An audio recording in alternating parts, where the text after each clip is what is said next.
In 1920s Antwerp, the odd tinplate fitter's bench is yours tonight, and the small bright sheets that must become lids, trays, scoops, and canisters wait quietly under your hands. Settle in and let the slow rhythm of the shop do the measuring for you. We begin in the pale hour before the street has fully woken, with the Scheldt air resting cool against the windows, and the smell of coal smoke, damp rope, machine oil, and clean metal folded together in the room. The tinplate looks almost silver at first, though you know it isn't silver at all, only thin iron or steel covered with a fine skin of tin, smooth enough to catch the lamp, soft enough to bend, and stubborn enough to remind you when you've rushed. Here in 1920s Antwerp, near the warehouses and the cart traffic and the river work, your job is to make awkward little metal things fit properly. That's the whole art of it, really. You take flat sheets, patterns, shears, stakes, groovers, soldering irons and wooden forms, and you turn them into shapes that belong to someone's daily work. A tea tin for a grocer near the mayor, a funnel for a bottler, a square canister for dry biscuits, a shallow tray for a workshop drawer. Nothing grand, nothing hurried, only useful objects, made by eye, by thumb, by quiet correction, and by the knowledge that tinplate always tells you, in its own small voice, where it wants to crease. The bench is scarred from years of such conversations. Its front edge has been darkened by sleeves, elbows, and the slow rub of aprons, while the back corner holds little curled scraps that shine like fish scales when the lamp catches them. You stand with your feet placed as they always are, one slightly forward, one steady behind, because the body learns the work long before the mind names it. The first sheet is cold. It has the dry, faintly dusty feel of metal that's been stored upright, separated by paper, waiting for the day's orders to make it useful. You lift it carefully, because tinplate can slice a finger with no anger at all, and you lay it down on the bench with that soft flexing sound, a restrained little thunder, like a storm heard through walls. We'll stay with this first piece for a while. There's no need to hurry it. The shop has its own clock, and though the wall clock ticks above the door, the truer measure is the rub of chalk, the scrape of dividers, the small ring of shears closing through metal. You pull the paper pattern from a drawer. It is brown at the folds and softened at the corners, marked with notes in pencil, some of them yours, some left by hands that worked here before you. The pattern is for an odd rectangular tin with rounded shoulders, the sort used for imported sweets or fine tea, and it has to fit a lid that slides without catching. A simple thing if someone only looks at it finished. A patient thing when it's still flat. You smooth the pattern with your palm, feeling the slight ridges where old creases have been rubbed thin, and you set it over the tinplate as the light gathers more firmly in the window. Outside, Antwerp begins in layers. First a cartwheel on stone, then a dock bell from somewhere toward the river, then voices, low and practical, passing beneath the window in Flemish and French, with words blurred by the glass and by the hour. Inside, your own sounds stay small. The pencil whispers around the pattern. The rule taps once against the bench. The dividers open and closing your hand. Their hinge faintly oily, their points bright from use. You mark bend lines, cut lines, overlap lines, and tiny allowances for seams, because a tin that fits is not made from the visible shape alone. It is made from what disappears. The folded edge, the tucked corner, the hidden lap where solder will run, the little extra strip that lets one piece hold another without strain. This is the quiet secret of tinplate work. Everything must be allowed for before anything becomes round or square. You don't force the metal to obey an idea. You persuade the idea to leave room for the metal. By now, the shop stove has begun to give off a dull warmth, and the cold in your fingers loosens just enough for good work. You take the long shears and line their lower blade under the first mark. They are heavier than they look, with blackened handles worn smooth where many palms have held them, and when you close them, the tinplate opens with a clean, decisive sound. Not loud, just certain. The cut leaves a narrow strip curling away, and it twists onto the bench in a bright ribbon, sharp along one edge and soft in its shine. You move slowly along the line, keeping the sheet supported, because unsupported tin plate bends under its own argument and can spoil a clean piece with one careless sag. We keep the body easy here, shoulders down, breath even. You listen to the shear rhythm, open, set, close, and the work becomes almost like walking a familiar street in low light. At the corner, you pause. Corners are where a careless maker leaves a problem for a future hand. You snip a small relief cut where the seam will fold, no larger than a fingernail, and it looks like almost nothing. But almost nothing is often the difference between a corner that sits flat and one that bulges like a trapped breath. The apprentices learn this slowly. You learned it slowly too. Everyone does. Tin plate is thin, but it has memory, and if you bend it badly once, it will keep a trace of that bend, no matter how politely you ask it to forget. The first shape is now cut free. It lies flat before you, strange and unfinished, all tabs and margins and pale scratch lines, like a map of a little country no one else needs to understand. You brush the crumbs of metal aside with a rag, never your bare hand, and the rag makes a papery hiss over the bench. There is a smell now of warming flux from another corner of the room, where the soldering irons rest near the stove. Rosin, acid, old smoke, and tin. The smell belongs to the trade so completely that you hardly notice it until you step outside at noon and realize your coat has been carrying the workshop with you.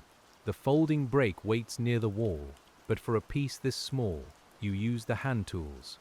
A wooden mallet, a square stake, a narrow bending bar, a seaming iron with a polished groove. You set the tin plate along the edge of the stake and begin with the easiest folds, the ones that give the piece its first sense of intention. The metal resists, then yields. It doesn't become a box all at once. It becomes a suggestion of a side, then the hint of a corner, then a shallow wall, and your fingers follow the bend to feel whether the angle is clean. This feeling matters more than sight sometimes. The eye can be fooled by reflection, by lamp glare, by the bright skin of tin shining back at itself, but your thumb knows a high spot. Your fingertips know when a fold has wandered. You turn the piece, set another line, and tap gently with the mallet. Wood on metal gives a softer note than iron would, a tucked-away sound that seems to belong to morning. The air warms, the window pales. A clerk from a nearby warehouse passes outside, and his shoes strike the stones with the quick steps of someone who still believes the day can be mastered by speed. You don't follow him. Your work has a slower wisdom. A tin must close, a lid must fit, a seam must hold without tearing the thin, bright skin away from the darker metal underneath. So you make one side, then another, and the flat oddness rises into a small, usable volume. When the sides are standing, you bring the two edges together. This is where the phrase the old workers use comes back to you, quietly, as if said over your shoulder. Make the tin find itself. You don't clamp it hard. You coax the edges until the overlap sits straight, with one line hiding neatly under the other, and the body of the tin stops twisting. A poorly fitted piece shows strain in the corners. A good one rests. You can feel the difference when you set it down. The bad one rocks and complains. The good one sits with a humble little confidence, as if it has always known the shape it was meant to take. Now the seam needs closing. You rub flux along the overlap, using a small brush with dark, stiff bristles. It smells sharp and clean, almost sour, and it glistens for a moment before dulling on the metal. The soldering iron waits on the stove plate, its copper head heated through, its handle dark from years of hands and smoke. You lift it carefully. The weight settles into your wrist, and the heat announces itself without touching you, rising in a shimmer against your knuckles. A stick of solder rests beside the tin. You touch the iron to it, just enough to gather a bright bead, and then you draw that bead along the seam, slowly, evenly. The solder follows heat the way water follows a low place, and if the seam is clean, it runs in a neat silver line. If the seam is dirty, it hesitates. If the joint is too wide, it blobs. If you hurry, it tattles on you at once. This is another mercy of the work. It tells the truth immediately, but softly. You let the solder settle, watching the shine go from liquid brightness to a steadier matte gleam. The tin is warm now, not hot enough to burn from a cautious touch, but warm enough to feel alive in the hands, as if the object has kept some memory of the stove. You set it on the bench and take up the lid pattern. The lid is harder. It always is. A box may be forgiven for being slightly plain, but a lid that doesn't fit has no way to hide its failure. It jams, or rattles, or springs up at one corner, and the person who buys the tin will notice that every morning, so the lid becomes a little ceremony. You measure the body first, though the pattern already says what it should be. Tinplate has its own arithmetic after folding. Every bend steals a little length. Every corner thickens the truth. You set the calipers over the body and feel the faint click as the points settle at the outer edges. Then you mark the lid with a hair more generosity than the drawing allows. Not much. Just enough for the slide. Just enough for air. Just enough so that one person, half awake in a kitchen somewhere in Antwerp, can open the tea tin without thinking about you at all. That's often the best sign of work well done. It disappears into ease. The morning wears on, and the first odd Antwerp tin has found its lid. So we move with the shop into the longer rhythm of the day, where one finished piece leads patiently into the next. By mid-morning, the bench has changed from a clean surface into a small landscape of use. There are chalk marks near your sleeve. There are bright trimmings curled by the shears. There is a folded rag smelling of oil and metal dust, and beside it a cup of coffee gone lukewarm in the cooling draft from the door. The room is louder now, though never truly loud. A treadle machine clicks and turns near the back. Someone opens a crate. The stove shifts softly as coal settles inside it. From the street below comes the low groan of a handcart, carrying goods toward the docks, and the sound mixes with the tiny music of tinplate being tapped, rubbed, folded, and made useful. In 1920s Antwerp, the tinplate shop serves a city of cargo. Ships bring tea, cocoa, spices, biscuits, soap, tobacco, and little mechanical parts that must be counted, stored, protected, and sold. So your bench receives orders that are rarely elegant in the same way twice. A round tin for ointment, a shallow case for needles, a long-fitted box for samples of dyed thread, a square oil can with a small sloped spout. The work is odd because the city is odd, in the generous way of ports, where every trade brings its own measurements, habits, and demands. You learn to respect these shapes. A thing that looks ungainly at first may fit perfectly into someone else's routine. The next order is for a set of nested trays, each one meant to slide into a wooden drawer in a printer's shop. They'll hold small metal sorts, bits of punctuation, spare screws, and the thin rules used for making lines. You know the printer's drawers. They smell of ink, dust, and old wood. And if you stand near them long enough, you begin to feel that every tiny compartment has a memory of fingers searching in dim light. The trays must be low and square, no bowed sides, no proud seams. If one corner rises, the drawer will catch and scrape. So you take the gauge and set the measurements carefully, remembering that the tray must fit not the idea of the drawer, but the drawer itself, swollen slightly by damp Antwerp air and worn smooth where hands have pulled it open for years. This is why customers bring measurements on paper and sometimes bring the thing itself, a drawer, a broken lid, a cracked sample box, a bent funnel wrapped in newspaper. They set it on the counter with a look that says the object is ordinary, but its absence has made the day awkward. You understand that look.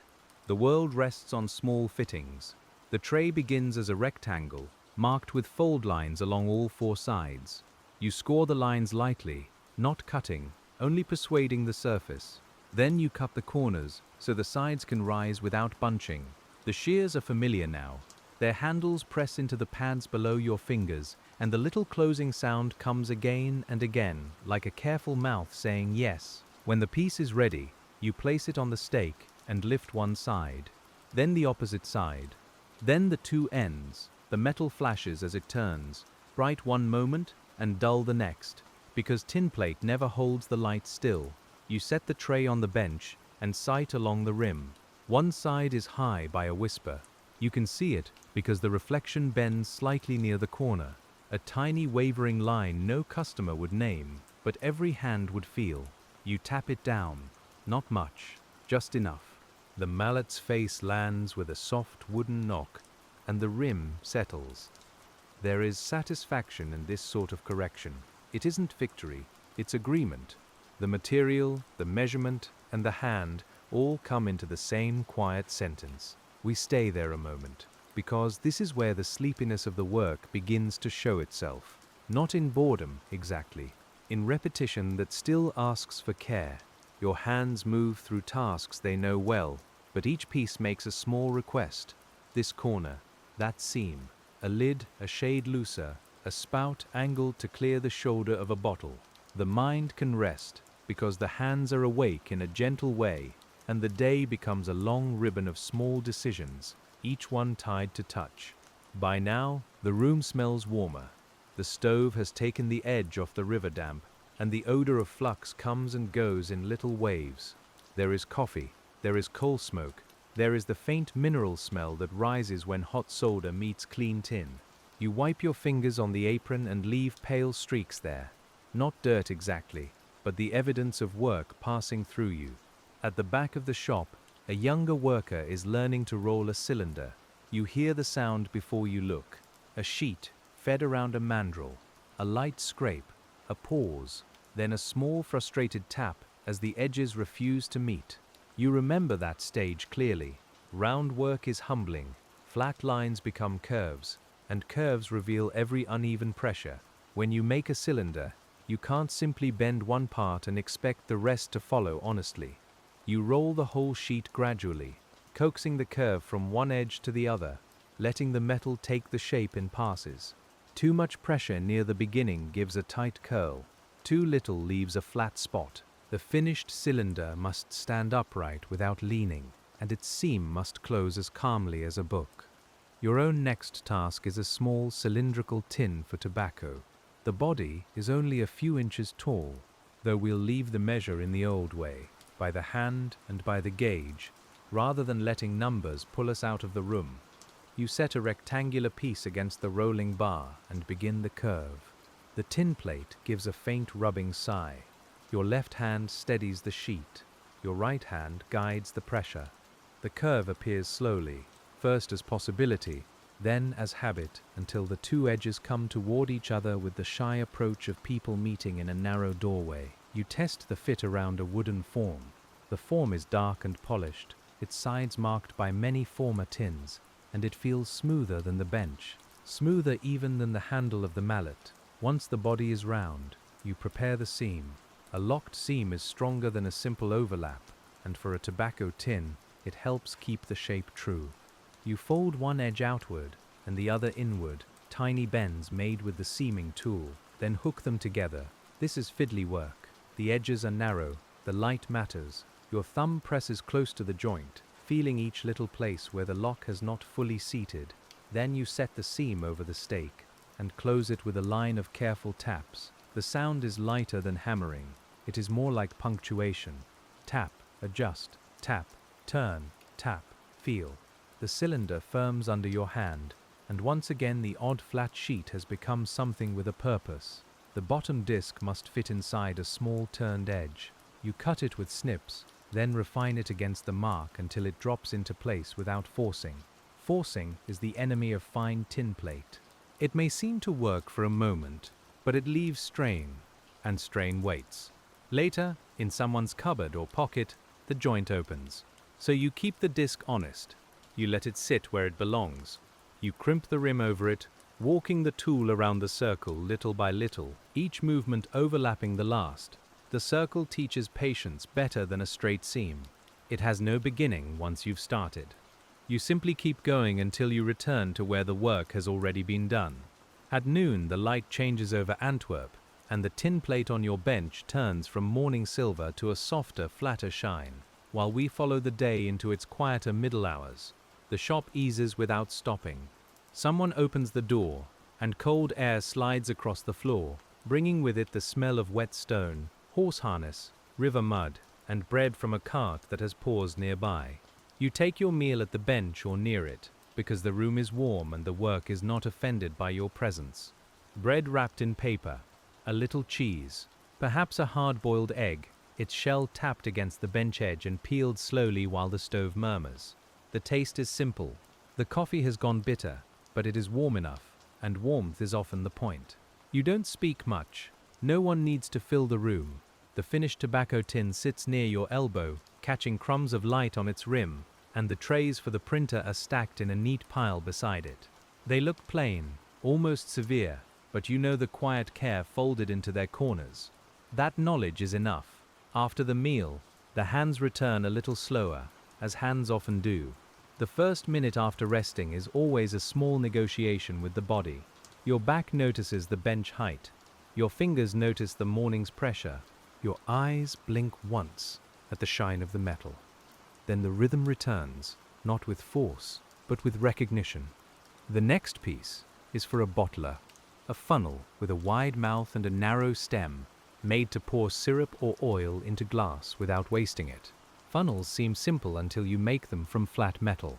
They are circles that have been interrupted, cones made from sectors, seams that must lie smooth along a slope. You take the pattern from a hook. It looks like a strange slice of moon, wide along one edge and narrowing toward the other. There are older burn marks on it, where someone once set it too near the stove, and along its rim are little pencil notes about overlap and spout size. You place it on the tin plate and trace it. The curve asks your wrist to move differently from a straight line.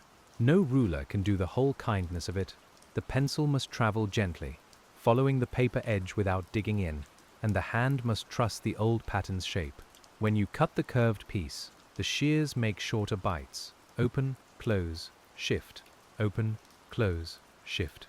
The offcut curls away like a shaving from a bright fruit, and you keep your free hand well back from the edge. There is no drama in caution. It is simply another tool. The cone begins over a round stake. You work the metal gradually, rolling the wide part more softly than the narrow part, because the funnel's body must taper without wrinkling.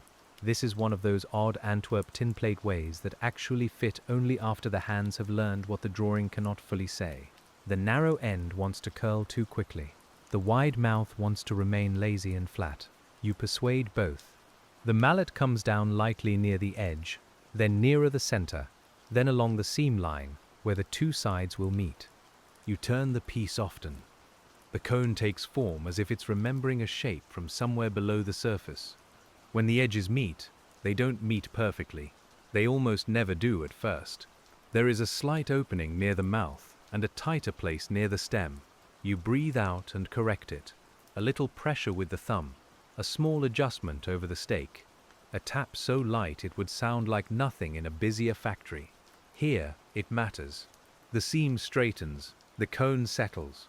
The funnel has become believable. Now comes the stem, a little tube rolled separately, with its own seam and its own small pride. It must fit the cone's lower opening cleanly, because liquid finds bad work faster than any customer does. You roll the tube around a slender mandrel, feeling the tight curve gather under your fingers. The seam is locked and soldered. Then you fit it into the cone and hold both pieces to the light. A narrow ring of brightness shows where the joint isn't yet seated. You trim. You test again. You adjust until the light disappears evenly around the rim. Only then do you flux and solder. The heated iron touches the joint, and a thin silver line runs around the base of the stem. There is a small smell of acid and warmth. A faint tick as the metal expands. Your hand turns the funnel slowly, giving the solder time to follow the circle. When it is done, you set it upright, and for a moment it seems almost delicate, though it was made for everyday use. The wide mouth catches the window. The stem points down. A tool for pouring has been poured into shape by your hands. That is the kind of quiet joke a workshop allows, though no one says it aloud. Afternoon lengthens, and the orders become stranger in their little ways.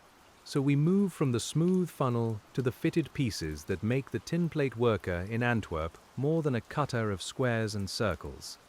A man from the warehouse brings in a broken sample case. He sets it on the counter with care, as if it were more valuable than it looks. And perhaps it is, because usefulness often makes its own value. You take it to the bench. The case is made of tinplate over a light wooden frame, with small compartments inside for samples of imported spices, cinnamon, cloves, pepper, nutmeg. Even empty, the case holds their ghost. When you lift the lid, the smell rises faintly from the corners, warm and dry and far-traveled, mingling with coal smoke and soda until the shop seems for a moment to contain a whole harbor. The hinge has torn loose. One corner is crushed. The lid no longer closes. A replacement could be made, but the owner wants this one repaired because it fits his route, his shelf, his hand, and the particular way he has learned to open it while speaking with customers. You understand that too. A made thing can become personal without becoming precious. It simply works with you long enough to be missed. Repair is slower than making new. The old piece carries decisions you didn't make, and you must listen before you change anything. You examine the hinge line. The tin has fatigued where it was bent too often, leaving a pale crack like a dry river in the metal.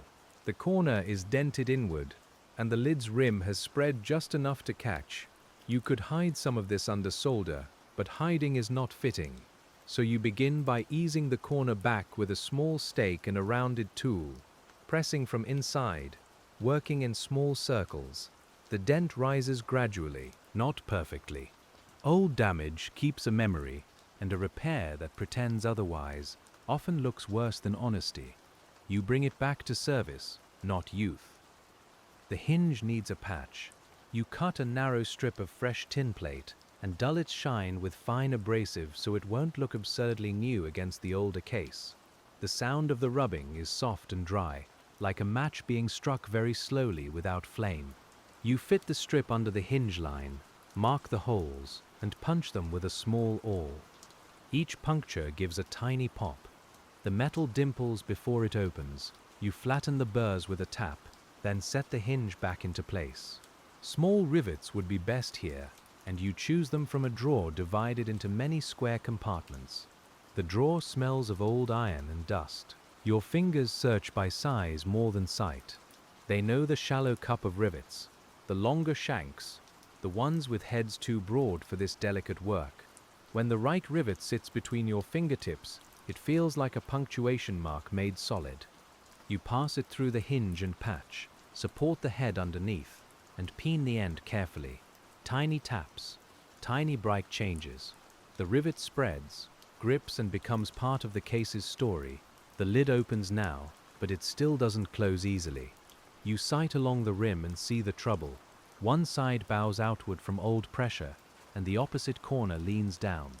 You adjust with pliers wrapped in cloth, because bare pliers would scar the tin. The cloth smells of oil and metal, and it softens the bite. You bend a little, test. Bend a little more, test again. The lid begins to settle. At last it closes with a dry, satisfying click. Not loud, not showy, just the sound of an object returning to agreement with itself. You leave the case open on the bench for a while, letting the repair cool and the smell of spice drift up faintly whenever the air moves. There is something restful about repair. It reminds you that not every day asks for newness. Some days ask only that a useful thing be given back its shape. The shop seems to know this. The walls hold shelves of old patterns, offcuts kept because they might fit some future need, tins waiting for collection, and tools whose wooden handles have been darkened by palms long gone. We work among continuities. Your own hands are part of a line of hands, though tonight we keep our attention on the immediate touch of the bench, the warmth of the iron, the careful closing of one lid. As afternoon settles deeper into the room, the repaired spice case rests beside the finished funnel, and we turn now toward the making of tins meant not for display, but for storage, counting, and the quiet order of shelves. As afternoon settles deeper into the room, the repaired spice case rests beside the finished funnel, and we turn now toward the making of tins meant not for display, but for storage, counting, and the quiet order of shelves. The next order comes from a warehouse near the old quays. where small machine parts arrive in crates and need to be sorted before they vanish into larger systems. In 1920s Antwerp, this sort of work is everywhere, tucked behind bigger words like shipping, commerce, and industry, though at your bench it becomes only a row of little metal boxes. Each box must fit a shelf, and each lid must keep dust away without needing a struggle. You draw the measurements onto the tin plate with your pencil held low, and the marks look pale, almost private, against the bright surface. These storage tins are not handsome in the way a decorated tea canister might be handsome, yet they have their own calm dignity. They ask for straight sides, clean seams, and a lid that can be lifted by tired fingers near the end of a shift. You cut the first body from a broad sheet, letting the shears travel in a long, steady line, while the offcut bows away from the blade. The sound is even and dry, and it settles into the room with the ticking clock and the low breath of the stove. We stay with that sound because it is part of how the day keeps itself. You fold the base allowance first, then the side walls, keeping the corners open until the last possible moment. A square tin tells on the maker quickly, because the eye notices when one wall leans, and a lid notices even more. You set the piece against a right-angle block and feel for a gap with the nail of your thumb. There is one near the lower corner, a thin unevenness that would make the box rock. You tap the base down carefully, and the tin answers with a firmer note. The corners are closed with tiny overlapping tabs, each one brushed with flux and pressed into place before the iron comes near. The copper head of the soldering iron has darkened at the edges, though its working face is bright from constant wiping. You touch it to the solder, gather just enough, and draw a small shining bead down the inside corner. The smell rises at once, sharp and familiar, and you turn your face slightly without breaking the line. In this Antwerp tinplate shop, your body knows these small adjustments better than speech. When the first storage tin is standing, you make the second one beside it, and the second teaches you something the first had only hinted at. The sheet has a harder temper than the earlier piece, perhaps from the way it was rolled or stored, and it springs back more sharply after the fold. You compensate without complaint. The bend is brought a little past where it needs to rest, then allowed to return into true. The metal has not disobeyed you. It has only told you what kind of patience it requires. By now, the light at the window has turned flatter, and the streets outside carry more footsteps than wheels. You hear a bicycle bell, a cartman calling to someone out of sight, and the dull knock of a crate set down on stone. Inside, your boxes gather in a row. They are plain, square, and useful, each with the same shallow height and the same folded rim. Yet when you look closely, each one has a tiny difference, a slight variation in shine or solder line or corner pressure, and these differences make the row human. The lids need shallow lips that grip without gripping too tightly. You make them one by one, measuring against the actual tins instead of trusting the gauge alone. The lid begins as a flat square with extra metal around every side, and you fold those sides downward over the stake in the same repeated order: front, back, left, right. But the rhythm never becomes careless, because each lid must meet its own box with a small allowance for movement. You test the first lid, and it pauses halfway down, held by one proud corner.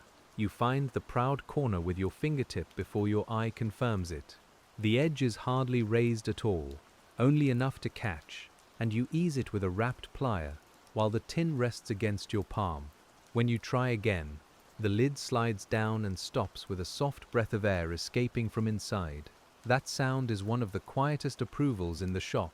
You lift the lid, close it again, and leave the box on the finished side of the bench, where the afternoon light rests along its top edge. We move through several of these boxes together, because repetition is not something to be skipped in work like this.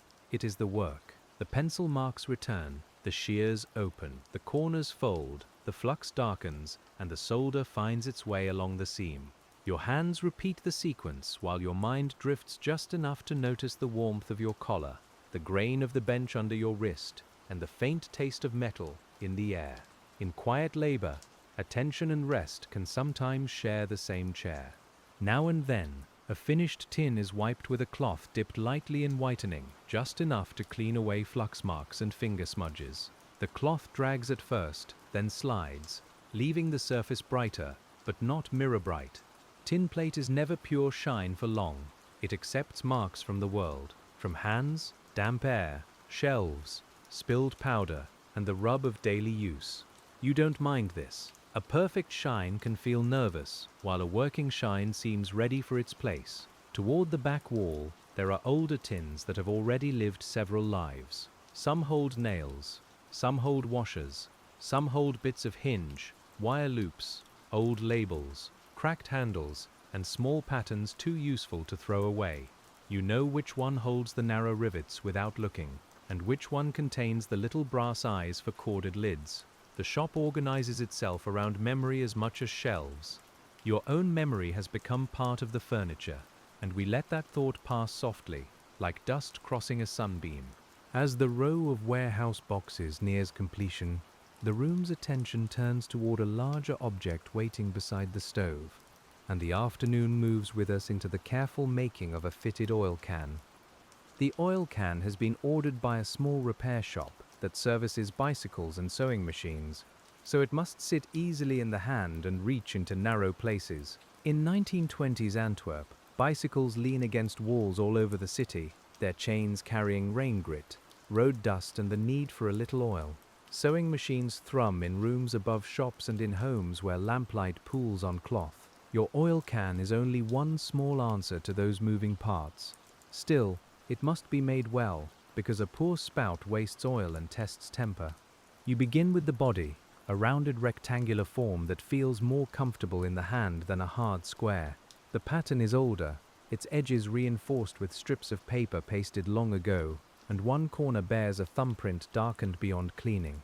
You trace it slowly, adding the seam allowance and the little neck where the screw cap or corked opening will sit. The body requires a soft curve, not a sharp fold, and you take it to the rounded stake near the wall. This tool is polished like dark horn from years of steady use. The tinplate curves under pressure, and you turn it again and again to keep the rounding even. A can that holds liquid has to be trustworthy. Even when it looks humble, you feel the metal take shape beneath your palm, first resisting with a springy stiffness, then settling into a mild curve that fits against the stake. The room smells of warm coal, flux, and yesterday's oil, and the odor suits this task. Somewhere outside, a gull calls over the river, thin and distant, while the shop remains focused on the bench.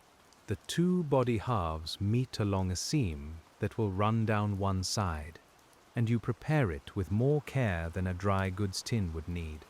Oil is patient. It will find a pinhole and make a stain before anyone notices the fault. So you clean the seam edges, brush them with flux, and bring them together with a tight overlap.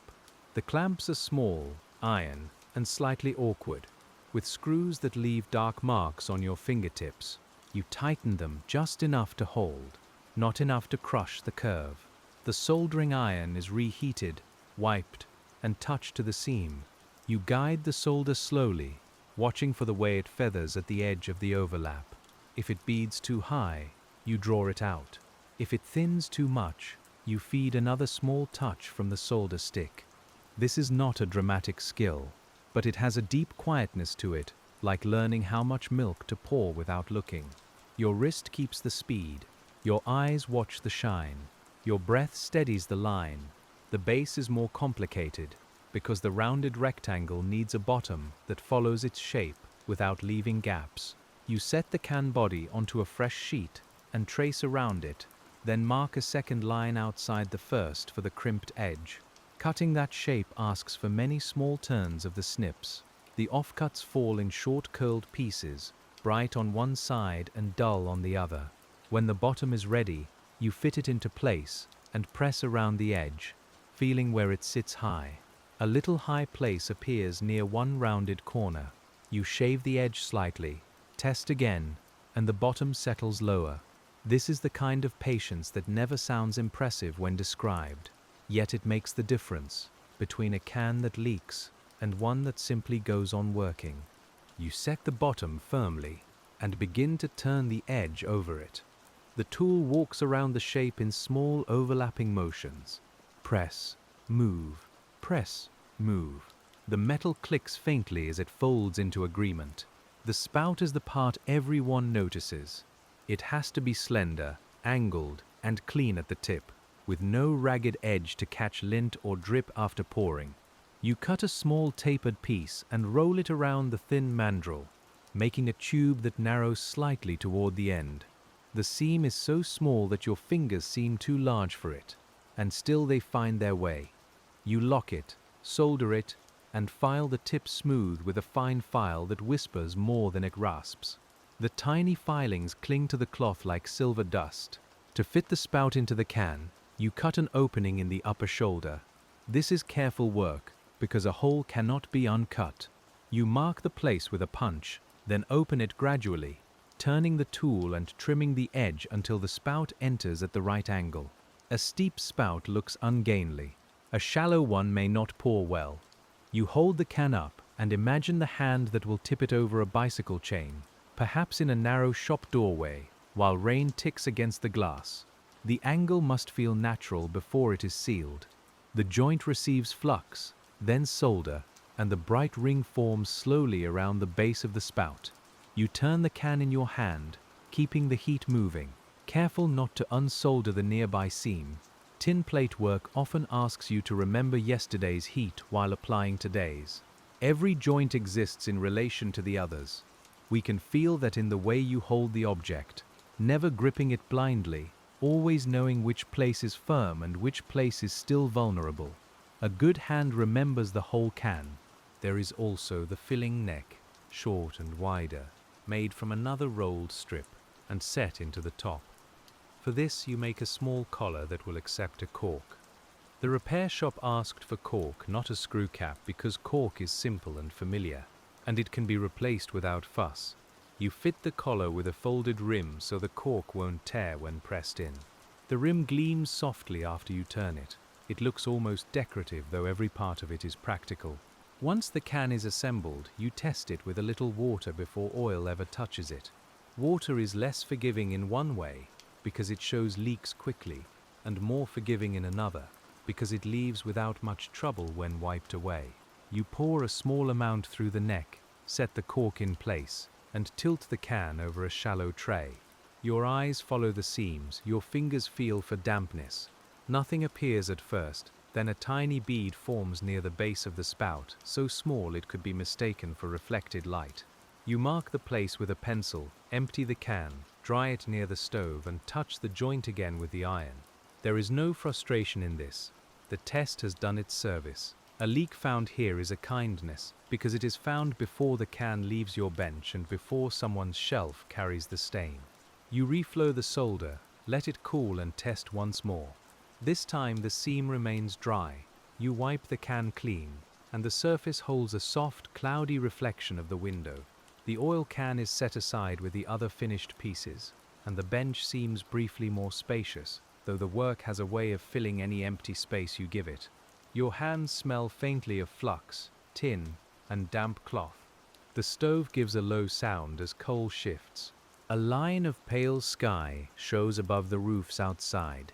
Not bright now, just wide and cool. Afternoon has entered its quieter half, when the morning sharpness is gone and evening has not yet asked for lamps. As the oil can cools beside the row of storage tins, the day's work turns toward the decorative tins, and we let the Antwerp shop soften into the slower craft of fitting metal that will be seen as well as used. Decorative work changes the pressure in your hands. The tinplate is the same material, but the expectations around it are different, and your pace becomes more deliberate. This order is for a confectioner's window, a few shallow tins that will hold sugared almonds, small biscuits, and wrapped sweets near the counter. In 1920s, Antwerp shop windows are small theaters of everyday desire, with glass jars, folded paper, stacked tins, and hand-painted signs, all doing their quiet work. Your tins must sit among those things without looking crude. The confectioner has brought a paper label printed in blue and cream, and you keep it away from the flux and the damp edge of the bench. It shows the shop name in curling letters, with a border of leaves and little flourishes that would look fussy on a machine part but seem right for sweets. You are not printing the label tonight, only making the tin that will receive it. Still, the label teaches you the mood of the object. The metal must be smooth, the corners modest, and the lid shallow enough for easy lifting. You cut the first shallow body with cleaner margins than usual, because visible tins punish rough habits. The shears must not chatter along the line, the folds must not bruise. Even the solder, which can hide inside a storage box, must be kept neat here. You smooth the cut edges with a file, and the file's fine roughness travels through your fingertips. The sound is close and dry, like linen dragged over a wooden rail. Each pass removes a little sharpness, leaving the edge safer for hands that will reach among sweets. The shallow tin has rounded corners, so you work them over a small curved stake, lifting the sides in gradual passes. The corners pucker if asked to rise too quickly. You ease them instead, stretching the metal slightly with light taps and steady pressure. There is a soft rhythm to this, slower than cutting and quieter than seaming. Tap, turn, feel, and tap again. The metal's shine shifts under the tool, and the rounded corner emerges as a smooth bend rather than a folded compromise. We pause inside that bend for a moment, because it carries so much of the trade. A corner is where flatness becomes depth. It is where the object learns to hold something.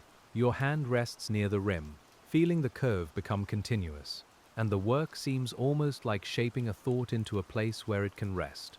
The shop around you continues with its ordinary sounds, but at this close distance the world narrows to metal, tool, light, and the small warmth gathered beneath your palm. The lid for the confectioner's tin is even shallower, with a rim that slips over the body and a top that must stay unwarped for the label. You cut the lid piece and lay it flat under a weight while you prepare the rim. Tinplate sometimes holds a slight wave from storage, and a label on a wavy lid would catch light badly. The weight is only a smooth iron block, wrapped underneath with paper. It presses the sheet while you work on another part, and when you lift it later, the surface lies calmer. For the rim, you fold a narrow strip into a band and solder it into a ring. Then fit the top into it from above. This method keeps the lid's face cleaner than folding all sides from one piece. It takes more time, but the confectioner's window asks for that time. You form the band around a wooden oval, because the tin is not quite round and not quite rectangular. The old form has pencil marks along its edge and a small dent near one side, but it remains true where it needs to be true. The band resists closing cleanly at first. One end rises, the other pulls inward. You open it again, correct the curve, and bring it back around the form. There is a lesson here that the shop has repeated all day, in different voices. A good fit is rarely forced at the end. It is prepared from the beginning, adjusted in the middle, and confirmed only when the parts meet without complaint. You smile faintly, perhaps not even visibly, when the band finally rests flush against the wooden form. The solder seam on the band must be filed smooth before the top is fitted. You hold the ring with a cloth and use the fine file. Checking often with your fingertip, your skin catches what the eye misses. A raised solder line would show under the label or make the lid sit awkwardly in the hand. You smooth it down until the seam is not gone, exactly, but behaved. Many finished things are like that. Their seams remain, but they no longer interrupt the use. When the top is set into the band, you turn the tiny flange over it and press it down with the seaming tool. The motion travels around the oval slowly, with small overlapping strokes. You keep the lid supported so the top doesn't bow. The tool makes a muted scraping sound, and the tin answers by tightening into a single piece. Once done, you set it over the body, and it lowers with a light, airy slide. It fits, not loosely, not proudly. It simply arrives where it was meant to go. You make the other confectioner's tins in the same patient fashion, though each has its own small behavior. One oval wants a little more curve near the end. One lid needs its rim eased by a breath. One body catches a reflection from the window that reveals a faint ripple, and you smooth it before it becomes permanent. These are not mistakes so much as conversations. The material speaks in glints, scratches, hesitations, and faint rocking sounds, and you answer with tool, pressure, heat, and time. By late afternoon, the confectioner's tins sit in a group, their pale surfaces cleaned and ready for labels. They look lighter than the warehouse tins, almost companionable. You imagine them under glass, holding sweets wrapped in paper, while a child's hand leaves a print on the window outside. The thought is gentle and passing. You do not need to see the tins in their final place to know they belong there. Your part is the fit, the clean edge, the lid that opens without embarrassment.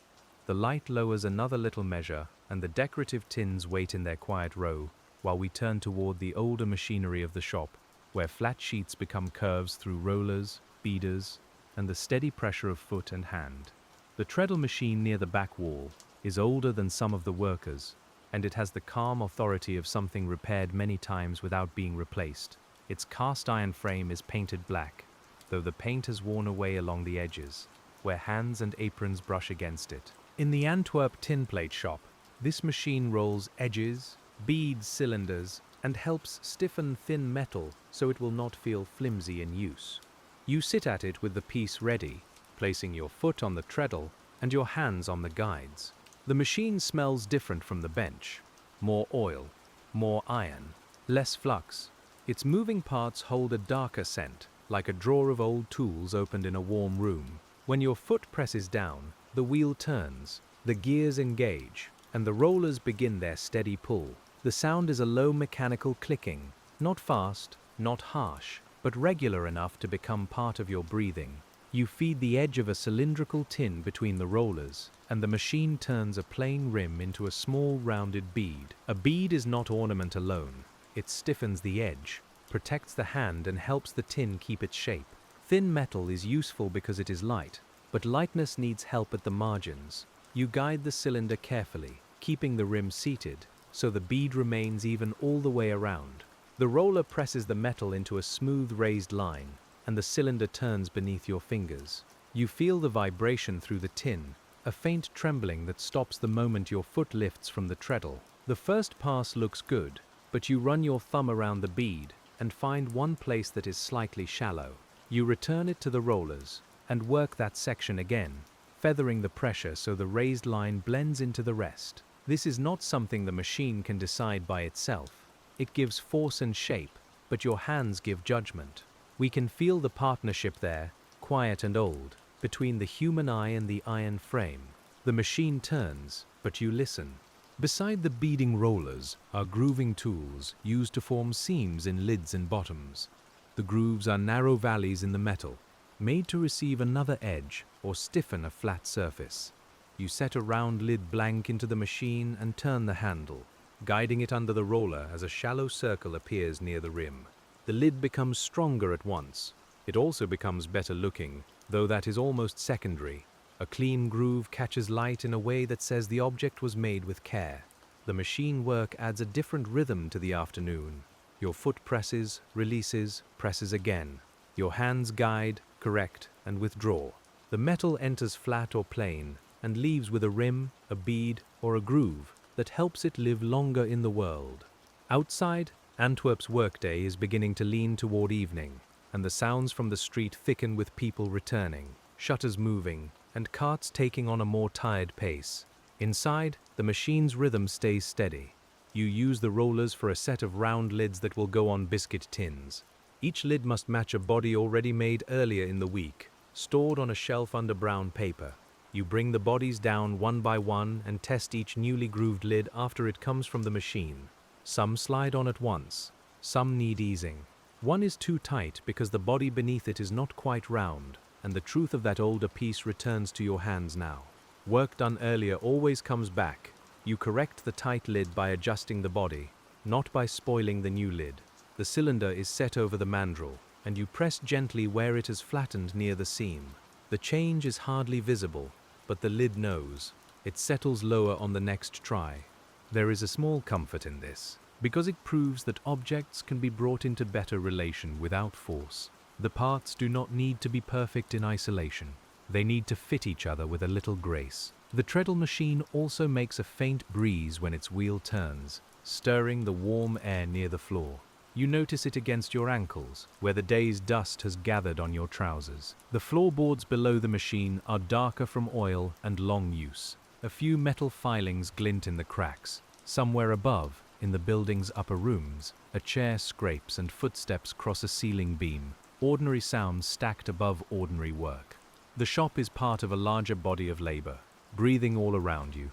As you finish the last biscuit lid, you wipe the rollers clean with a cloth and add a touch of oil where the axle speaks too dryly. The oil can you made earlier would serve well for this, though it has not yet left the bench. You use the shop's older can instead, with its dented side and darkened spout, and a single drop falls exactly where it is needed.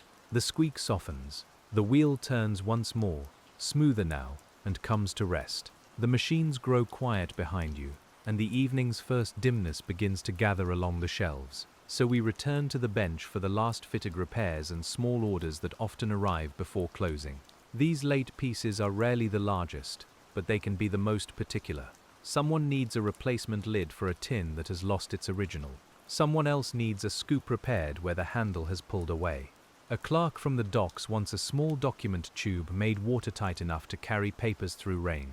In 1920s Antwerp, paper moves nearly as much as cargo does, folded into ledgers, bills, customs forms, receipts, and letters that smell faintly of ink and damp wool. A tube for paper is a quiet necessity.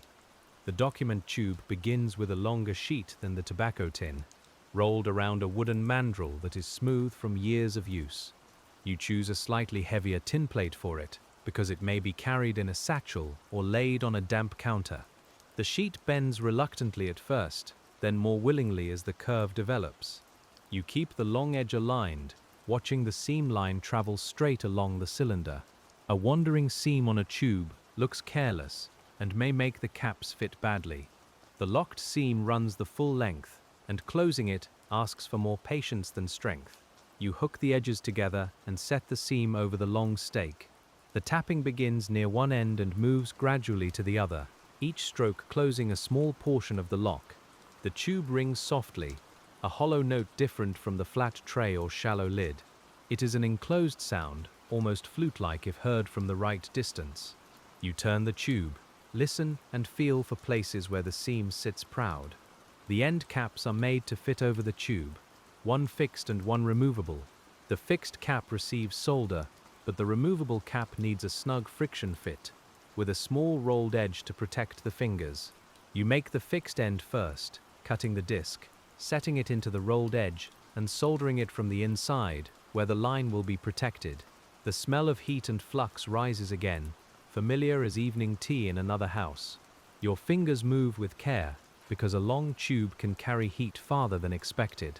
For the removable cap, you form a shallow cup and bead its rim on the little hand tool clamped to the bench. The bead gives the cap strength and makes it pleasant to pull. When you try it on the tube, it is too loose, not by much, but enough that papers would not feel safe inside. You narrow the cap with careful pressure around the rim, working evenly so it doesn't become oval. The second test is better. The third is right, with a soft resistance and a clean release. You imagine the tube under a coat in the rain, protecting folded paper from the harbor weather. That is enough to guide the last details. You wipe away flux marks, smooth the cap edge, and test the fit one more time. It holds. Then it releases. No fuss. We place it beside the oil can, and for a moment the finished objects seem like a small portrait of the city. Storage, repair, sweets, oil, paper, all needing modest containers to move through the day. The scoop repair waits next. It is a flour scoop from a bakery, bent along the lip and cracked where the handle joins the bowl. Flour has worked itself into the old seam, and when you brush it away, a pale dust rises into the air, with a soft, dry smell. It cuts through the sharper scent of the shop, and brings in a memory of warm bread, sacks stacked against a wall, and early morning hands moving through white powder. The scoop is worn thin at the rim, from years of dipping. You clean the cracked handle joint first, because solder will not take where flour and old grease remain. The scraping tool removes a grey paste from the seam, and you wipe the area until the tin looks honest again. The handle itself is a folded strip, hollow enough to be light and stiff enough for repeated use. It has pulled upward, tearing the bowl slightly. You press it back into place and see the split open like a tiny mouth. It needs a patch beneath, not merely solder across the top. The patch is cut from a scrap of matching tin plate, shaped to sit under the handle foot where it won't catch the flour. You tin the patch first, coating it with a thin layer of solder so it will join more readily. The solder spreads across it in a faint silver wash. Then you flux the scoop and press the patch into position with a clamp. The clamp is awkward against the curved bowl, so you pad it with a folded rag. These small arrangements are half the work, and no pattern ever records them. When the iron touches the joint, the old metal takes heat unevenly. That often happens with a used piece. Thin worn spots heat quickly.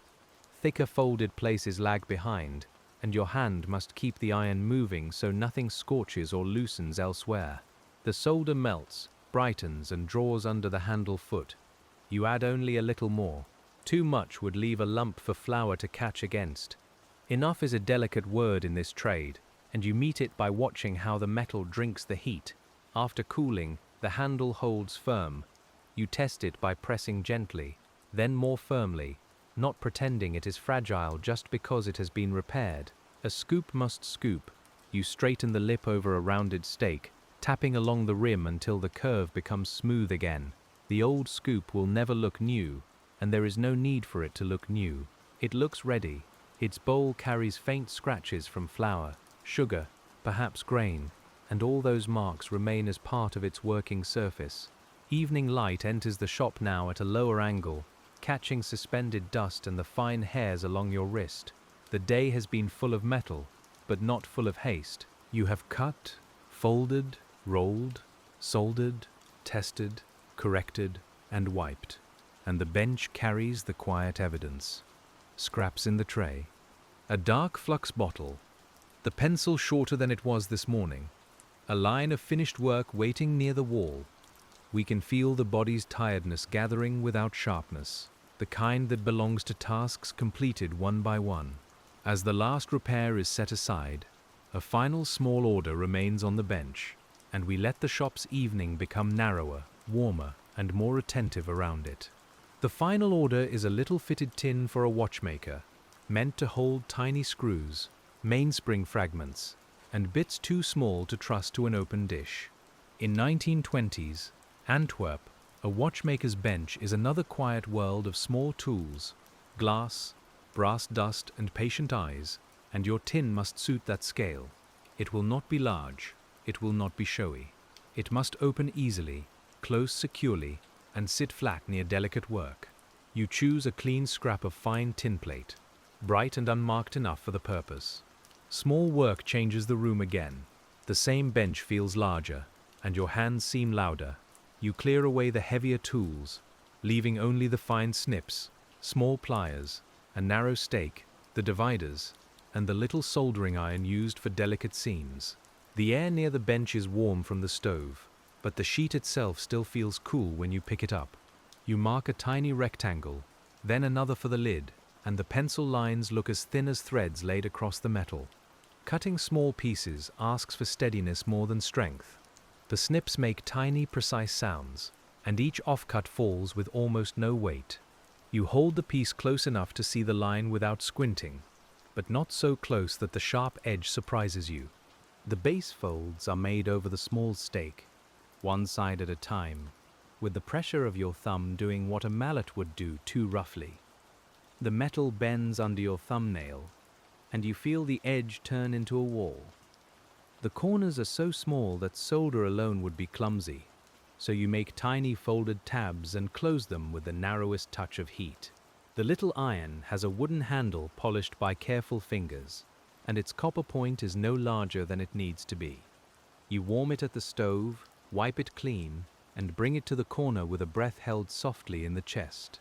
The solder melts into place like a pinhead of moonlight. Then it dulls, and the corner is done. The lid receives even more attention. It must not be so tight that the watchmaker's fingers struggle, especially if those fingers are already holding a loop or a fine screwdriver. It must not be so loose that a bumped bench sends screws scattering. You fit it by degrees, pressing one rim, testing, easing another, testing again. The work becomes nearly silent. Only the faintest scrape of tin over tin reaches your ear. The shop around you seems to understand and lowers itself. You place a few spare rivets inside to test the sound and fit. They are larger than watch screws, of course, but they give you something to listen for. When you shake the closed tin gently, the rivets make a muted rattle, contained and dry. The lid holds. You open it, pour the rivets back into their drawer, and wipe the inside with a clean cloth. No sharp burrs, no solder lumps, no hidden corner to catch a tiny part. This is a small box, but it has been given the same respect as the oil can and the confectioner's tins. There is a tenderness in making small containers. They promise that little things matter enough not to be lost. A screw, a spring, a button, a needle, a folded note. The hand that makes the tin doesn't know the future contents, yet it prepares a safe place for them. We let that thought rest where it is, simple and warm, as you set the watchmaker's tin near the front of the finished row. It is the smallest object there, and somehow it gathers the eye. The shop's lamps are lit before the outside has gone fully dark. Their light is yellower than the day's, and the tin plate changes under it, becoming less silver and more honeyed along the edges. Shadows grow under the shelves. The stove glows low through its vent. Your tools lie around the bench in the order created by use rather than display. The mallet near the stake, the snips near the off-cut tray, the cloth half folded beside the flux.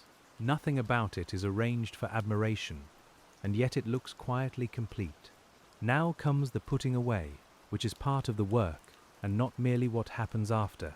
You return patterns to their hooks and drawers, matching each one to its place by shape and memory. The funnel pattern goes to the left side, near the spout templates. The confectioner's oval returns between two larger forms. The oil can pattern, still faintly marked with today's pencil dust, slides into the flat drawer with other practical shapes. Each pattern carries a trace of the day, though tomorrow it will look ready again. You gather the scraps into their bins, separating pieces large enough to use from curls too narrow for anything but salvage. The usable scraps are never treated as rubbish.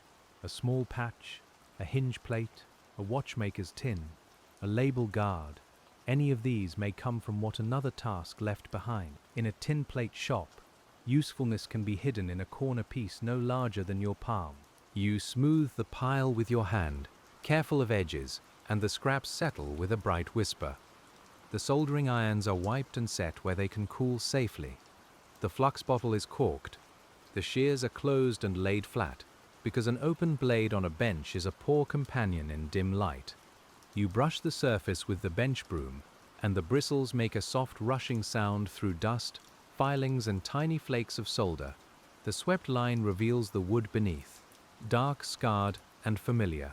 You do not make the bench new, you only return it to readiness. Outside, Antwerp has changed voices.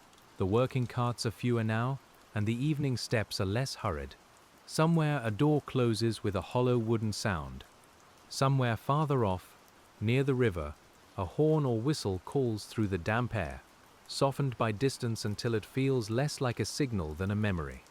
You stand near the window for a moment, not to look at anything in particular, but to let your back lengthen after the bench. The glass is cool beside your hand. The finished objects are checked one last time. The warehouse boxes stack neatly, lids aligned. The oil can hold dry after its test. The confectioner's tins are clean and smooth, ready for their printed labels. The document tube opens and closes with that firm, quiet resistance. The flour scoop rests with its repaired handle turned upward. The watchmaker's tin sits at the front, small and exact. This row is the day made visible, not as a triumph, but as evidence of steady attention. You write brief notes on the order slips. The pencil moves slowly, and the paper feels rougher than the tin plate after a day of metal. Names, items, small marks for payment or collection. Nothing elaborate. A slip is tucked into a tin, another under a lid. another tied with string. The string is coarse against your fingers and smells faintly of hemp and dust. You knot it simply. Tomorrow someone will untie it without thinking, which is another kind of fit. The lamps hum faintly, or seem to, though perhaps it is only the stove and the street and the tired ear gathering small sounds together. We remain with the bench a little longer, because endings in a workshop are best allowed to happen gradually. The day does not stop all at once. It loosens, the tools cool. The metal loses the last warmth from soldering. The air clears of its sharpest flux smell and settles back into coal, oil, wood, and the damp breath of the city. You wash your hands in a basin near the back, where the water has gone grey from other rinsings. It is cool at first, then almost pleasant as it runs over the warm creases of your fingers. Dark streaks lift from the skin. A bit of solder dust clings near the nail and then lets go. The towel is rough and already marked with the day. When you dry your hands, they feel lighter, though the faint smell of tin remains, as if the work has left a quiet signature. Your apron comes off stiffly, holding its own shape for a moment before it folds. It has pale marks across the front, darker smudges near the pockets, and a tiny bright shaving caught in one seam. You pick the shaving free and drop it into the scrap tray. Even now, the habit remains. Sharp things belong where they cannot surprise tomorrow's hands. The apron goes on its peg, and the peg creaks softly under the familiar weight. The stove is banked low rather than abandoned, because the morning will come cold if the fire dies entirely. You adjust the vent and watch the glow settle behind the iron door. Heat has been part of the day's work as surely as shears or solder. Too much heat and a seam blisters. Too little and solder sits stubbornly on the surface. In the stove's red quiet, the same rule seems to hold for the whole day. Enough warmth, enough time, enough pressure. As the shop grows still, we let the mind wander back over the fitted things, not to count them, but to feel how each one required its own manner of listening. The rectangular storage tins asked for straightness and repetition. The oil can asked for trust against leakage. The confectioner's tins asked for visible grace, while the document tube asked for protection in rain and handling. The flour scoop asked to be returned to service, and the watchmaker's tin asked for care at a scale nearly small enough to vanish. In 1920s Antwerp, all these needs could arrive at one bench in a single day, carried by clerks, tradesmen, shopkeepers, and the quiet urgency of ordinary use. You are not outside that city, watching it. You are inside one of its small answers. Your work doesn't move ships or ring bells or fill ledgers by itself, yet ships, bells, ledgers, kitchens, bicycles, counters, and drawers all depend on objects that fit. The world is full of such hidden agreements. A lid over a box, a spout in a shoulder, a hinge returned to line, a rim rolled so it will not cut the hand that reaches for it at dawn. The day's tiredness has a clean shape now. It rests in the shoulders, the lower back, the fingers that opened and closed tools without needing to be told. It is not the tiredness of confusion. It is the tiredness of many small certainties performed in sequence. You know where the shears are. You know how the metal sounds when it is almost right. You know the smell of a seam that has taken heat well, and the look of solder that has gone too cold too soon. We can stay with that knowing for a while. The listener, the worker, the hands at the bench, all of it narrows into the same calm motion. A sheet is marked, a line is cut, an edge is folded, a corner is eased, a seam is closed. Not as a list, not as a command, but as the soft turning of a trade through time. The more often it happens, the less it asks to be explained, and the more it becomes a place to rest. A little draft passes under the door and moves the paper labels on the counter. One corner lifts, then settles. The lamps tremble slightly in the glass. The finished tins remain still, which is what they were made to do until hands come for them. You take a final look at the bench and see nothing calling for correction. That is a gentle feeling. Not perfection, perhaps. Perfection is too sharp a word for a workshop at evening. Readiness is better. The door to the street is bolted from inside for the moment, and the shop's front room holds the dim shapes of goods awaiting collection. Some are wrapped, some are bare. One repaired lid leans against a wall like a small moon. The floor smells of swept dust and old boards. You move quietly because the day has already spent its louder sounds. Your steps know the path between counter, bench, stove and door, and they follow it without ceremony. Before leaving, you touch the smallest tin once more, the one for the watchmaker, to move it away from the edge of the counter. Its lid gives a tiny click under your thumb. That sound would be easy to miss in daylight, but now it seems very clear. A small closure, a small promise. You set it back, and let your hand rest a moment on the wood beside it, feeling the grain, the coolness, and the faint roughness left by many years of work. The shop is almost ready for darkness, but there are still the lamps to lower and the last pieces of the evening to let go. Outside, the city continues without needing your attention. Inside, the tinplate holds the fading light along its seams, beads, lids, and folded corners, each bright line softening by degrees as the room gives itself over to night. Inside, the tinplate holds the fading light along its seams, beads, lids, and folded corners, each bright line softening by degrees as the room gives itself over to night. You lower the first lamp only halfway because the counter still needs enough light for checking the order slips. The flame shrinks behind the glass, and the room loses some of its shine, as if all the tins have drawn their brightness inward. In a 1920s Antwerp tinplate shop, evening is not empty after the benchwork stops. It is full of little acts that make tomorrow possible, and we stay with those acts because they are part of the same quiet trade. The ledger lies open near the counter, broad and heavy, with a dark cloth spine and pages that smell of paper dust, ink, and many seasons of handled air. You dip the pen, wipe the nib against the bottle's lip, and write slowly enough that the letters do not blot. Names of streets, shopkeepers, warehouses, and small repair rooms pass under your hand. Each line ties a finished tin to someone's need, and the scratching nib sounds almost like another tool working on a softer metal. A payment is marked for the confectioner's tins, though the labels will be added in the morning when the room is clean and the light is kinder. The oil can is entered for the bicycle repair shop, and beside it you note the tested seam, because you like seeing that small assurance on the page. The flour scoop is marked repaired, not replaced, and the word feels right. Some objects, like some people, only need a careful hand at the worn place. You sand the wet ink lightly when it has dulled, using the small shaker kept beside the ledger. The fine sand falls in a pale dust, dries the line, and is tipped away with a faint whisper. There is something restful in this old office motion. So different from shears and solder, yet still connected to them. Your hands, recently washed, now smell faintly of iron gall ink instead of flux, and the change tells you the day has moved from making to recording. When the ledger is closed, the shop seems to settle another inch into quiet. You take brown paper from the shelf and begin wrapping the finished pieces that need protection from dust and careless fingers. The paper is stiff in the cool air, and it crackles softly when folded around the warehouse boxes. You tuck the edges tight, not as if hiding the tins, but as if giving them a coat for the walk to their next place.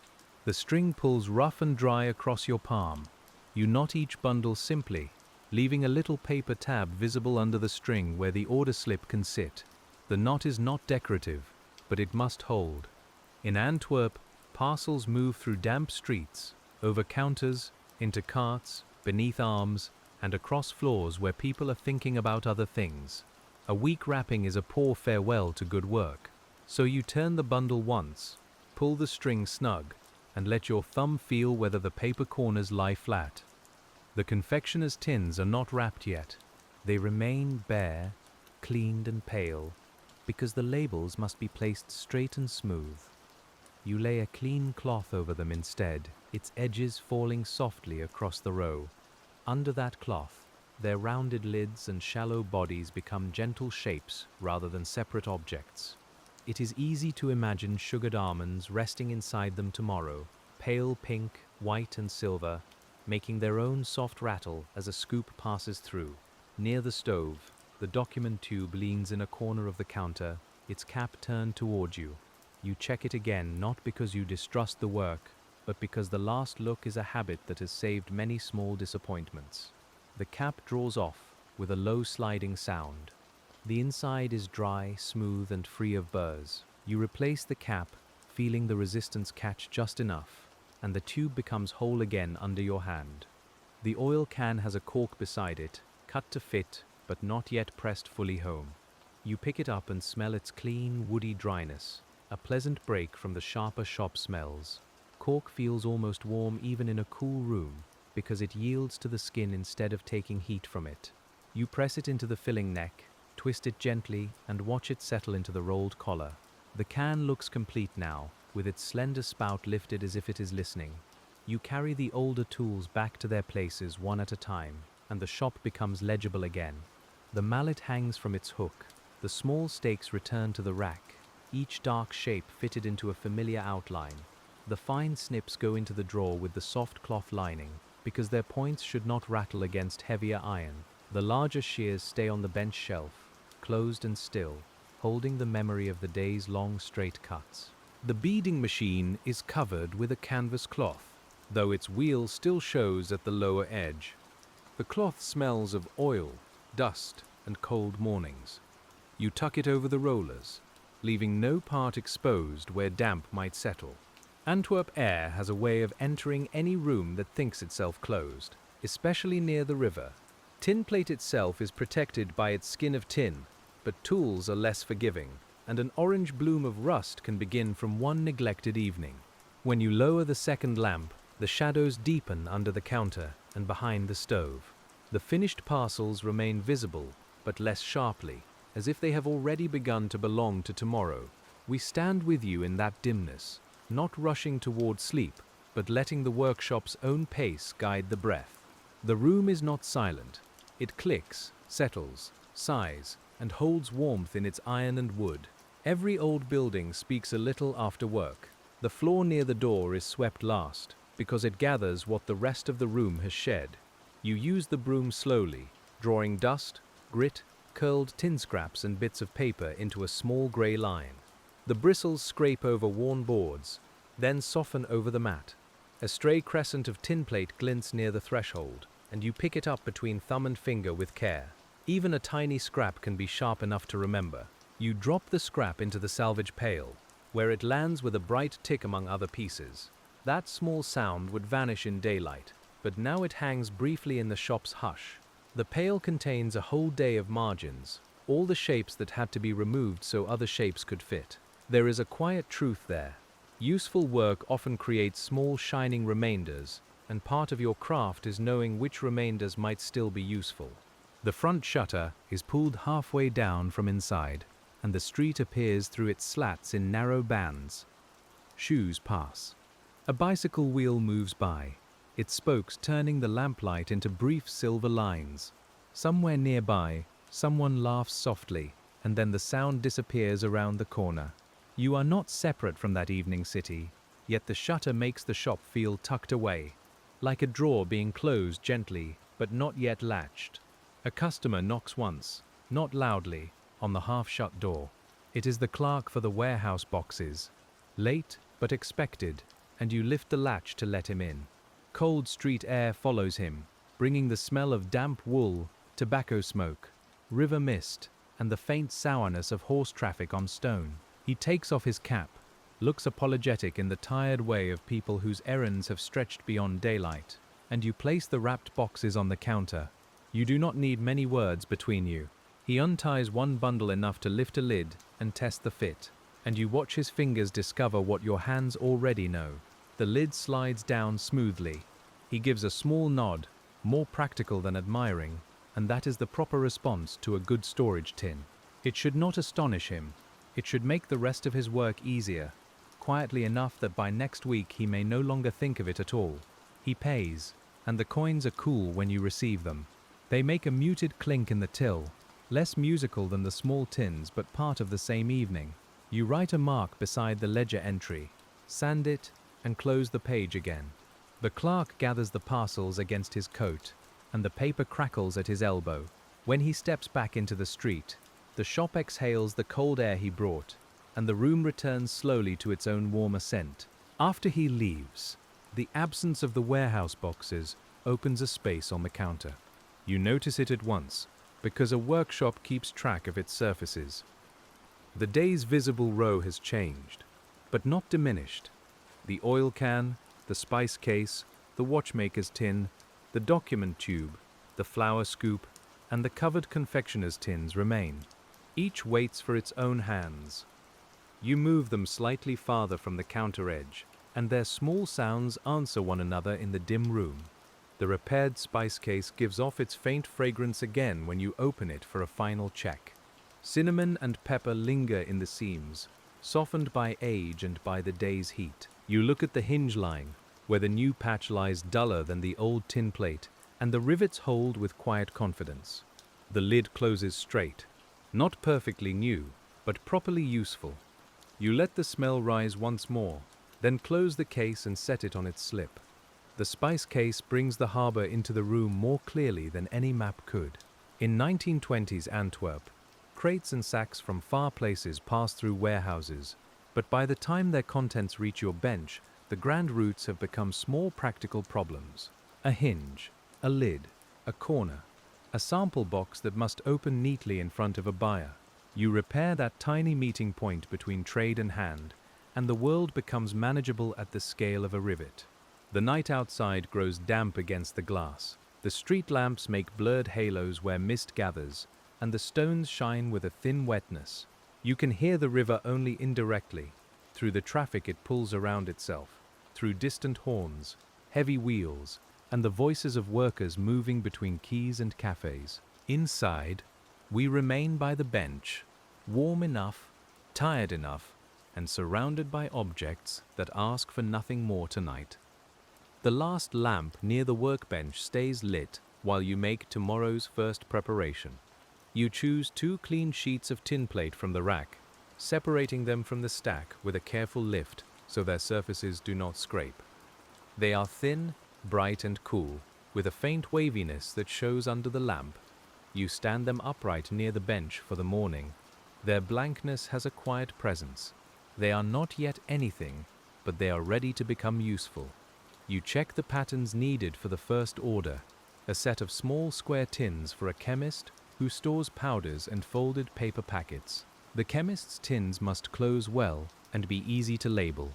You take the paper pattern and lay it near the sheets, then place a small weight on it so the night air will not curl its corners. The weight is a worn iron washer, too large for most uses now, but perfect for holding a pattern flat. It has become part of the shop's quiet grammar. Preparing the morning is a way of being kind to your future hands. You know how the cold first hour can make every choice feel slightly harder. A pattern placed ready, a tool wiped clean, a sheet selected before darkness, all of it becomes warmth you leave for yourself. We can feel that kindness in the simple arrangement on the bench. It is not sentimental. It is practical care, which is often the deepest kind a workshop knows. At last the bench lamp is lowered. The flame retreats, and the tin plate sheets lose their bright faces, turning grey and mild. The room becomes shapes rather than surfaces. The stove glow, the pale counter, the dark tools, the faint outlines of parcels, all of it settles into a single quiet mass. You stand for a moment with your hand on the lamp's metal stem, feeling the last warmth there, and then you let it go. But the night's work is not gone from your body just because the lamp has faded. As you put on your coat, your fingers still remember the curve of the funnel and the tiny resistance of the watchmaker's lid. Your wrist remembers the weight of the soldering iron. Your thumb remembers the proud corner on the first storage box, corrected before it became a trouble. These memories are not thoughts exactly. They are small pressures lingering under the skin. The door is opened only enough for you to pass through, and the damp street receives you with cool air on your face. You turn the key, hear the lock settle, and slip the key into your pocket by feel. Behind you, the shop rests in darkness, with the stove banked low and the tools in their places. Ahead, Antwerp's evening lies under mist and lamplight, and your steps take on a slower sound after the long day indoors. The stones underfoot are slick but familiar. You walk without hurrying, passing shuttered windows, a lit cafe door, a cart left against a wall, and a stack of crates under a tarpaulin beaded with moisture. The city smells of coal smoke, wet rope, beer, horse leather, and river air. Your coat carries the Tinplate shop with it, a faint trace of solder and oil woven into the cloth. In this way, the work travels home with you without needing to be spoken. We do not leave the trade behind on the street. It follows in the way you notice things. A gutter bracket bent out of line, a shop sign with a neat folded metal edge, a lantern top soldered cleanly at the seam, a biscuit tin visible through a bakery window, stacked beside loaves cooling behind glass. Other people might see only the evening city, but your eye sees the fitted pieces that let the evening city keep itself arranged. A tram passes at the end of the street, slow and yellow lit, its metal body humming along the rails. The sound travels through the wet pavement, a low vibration more felt than heard. You pause under an awning while it goes by, not because you must, but because the rhythm suits your tiredness. Faces show briefly in the windows and vanish. The tram's light slips over the cobbles, touches your shoes, and moves on toward another district. Your hands are in your coat pockets now, warming around the key, a few coins, and perhaps the folded edge of a receipt. They feel larger after the day's small work. A little sore at the joints, but steady. That soreness is a kind of record. It tells of shears closed through metal, of curves held against stakes, of soldering irons lifted and set down, of fine adjustments made by pressure too small to describe. You let the hands rest without asking more from them. The walk home is not far, though in damp weather every street seems to lengthen. Lamps blur in the mist, and voices from doorways arrive softened, as if wrapped in wool. Somewhere a baker works ahead of morning, and the smell of warm bread reaches the street in a gentle wave. It meets the metal scent in your coat and changes it, just for a moment, into something almost sweet. You breathe it in, and the body understands that the day is passing. When you reach your room, or the narrow stair that leads to it, the work becomes quieter still. The banister is cold under your palm. The stair treads creak in known places. Behind one door, a radio murmurs faintly, its words indistinct and softened by walls. Behind another, dishes touch in a basin. You climb without hurry, carrying the day's rhythms upward, step by step, until the workshop seems to have become a smaller light inside you. You hang the coat where it can dry. The apron is back at the shop, but the coat has kept its share of the day, and the room takes on a faint workshop smell when the damp begins to lift from the wool. Your hands are washed again, this time in warmer water if there is any, and the warmth loosens the last tightness in the fingers. The basin gives off steam, the skin reddens slightly, a thin grayness leaves the creases and disappears down the drain. The evening meal is simple, and we need not make much of it. Bread, soup, potatoes, cheese, whatever the day and the household allow. The spoon is heavier than it should be only because your hand is tired, and the bowl's warmth is pleasant against the fingers. You sit near the dim light and eat slowly, after a day of shaping objects to fit other people's work. It is enough to have a chair that fits your back and a quiet room that asks no measurements. Sleep approaches through familiar things, the muted street below, the cooling pipe in the wall, the cloth folded over a chair, your hands resting open at last, palms upward or downward, no longer curled around tools. In the dark behind your eyes, Tinplate still catches little glints of light, a folded rim, a rounded bead, a solder line settling from liquid shine to a duller strength. The images come and go without effort, and you let them. Before sleep takes the whole room, tomorrow's prepared sheets may return to mind. They stand near the bench, waiting in darkness, with the chemist's pattern held flat beside them. There is comfort in that readiness. The work will not begin from confusion. It will begin from a sheet, a mark, a cut, and the first slow fold of another useful thing. We can leave the thought there for the night, not finished, only resting. And when morning comes again over Antwerp, pale and damp at the windows, the Tinplate shop is waiting with the same bench, the same stove, and the same two bright sheets chosen by your own hand. You arrive before the street has gathered its full voice, with the key cool from your pocket and the air still carrying the thin blue chill before work. The lock turns, the door opens, and the shop receives you with the smell it kept overnight. Banked coal, old wood, oil, tin, paper patterns, and a faint sour trace of flux. You step inside and close the door behind you. For a few breaths, the room is almost exactly as you left it. The stove is coaxed upward first. You open the vent, stir the low coals, and add a little fuel with a careful hand. The sound is soft at first, then brighter as the fire finds air. Warmth will take time. It always does. You do not resent it. A cold shop teaches the body to move deliberately, and the first tasks of morning are chosen with that in mind. Patterns, marking, straight cuts, small preparations before the finer bending begins. The sheets you set out last night stand by the bench, just where you left them. Their surfaces have taken on the grey light from the window, and when you lift the first one, it flexes with a restrained, watery sound. Tinplate in the morning feels especially cool, almost damp, though it has stayed dry indoors. You set it flat and smooth it once with your palm. The touch wakes the day more surely than any clock. The chemist's order is for small square tins, each meant to hold powders, folded labels, or little paper packets sealed with gum. In 1920s Antwerp, chemists' shops have their own atmosphere, with glass bottles, polished drawers, bitter scents, soap, dried herbs, and the careful quiet of measured things. Your tins will belong among that order.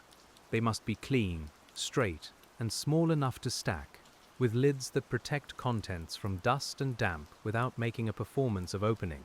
You place the pattern over the sheet and trace it carefully, leaving room between shapes so the cuts can be made cleanly. The pencil is sharper this morning because you paired it with a knife before leaving yesterday. Its point moves with a dry, steady sound. Lines appear, faint but sufficient.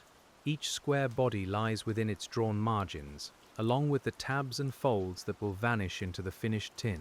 Again, the invisible parts must be honored first. The first cuts are long and straight, and the shears feel cold in your hand until your grip warms them.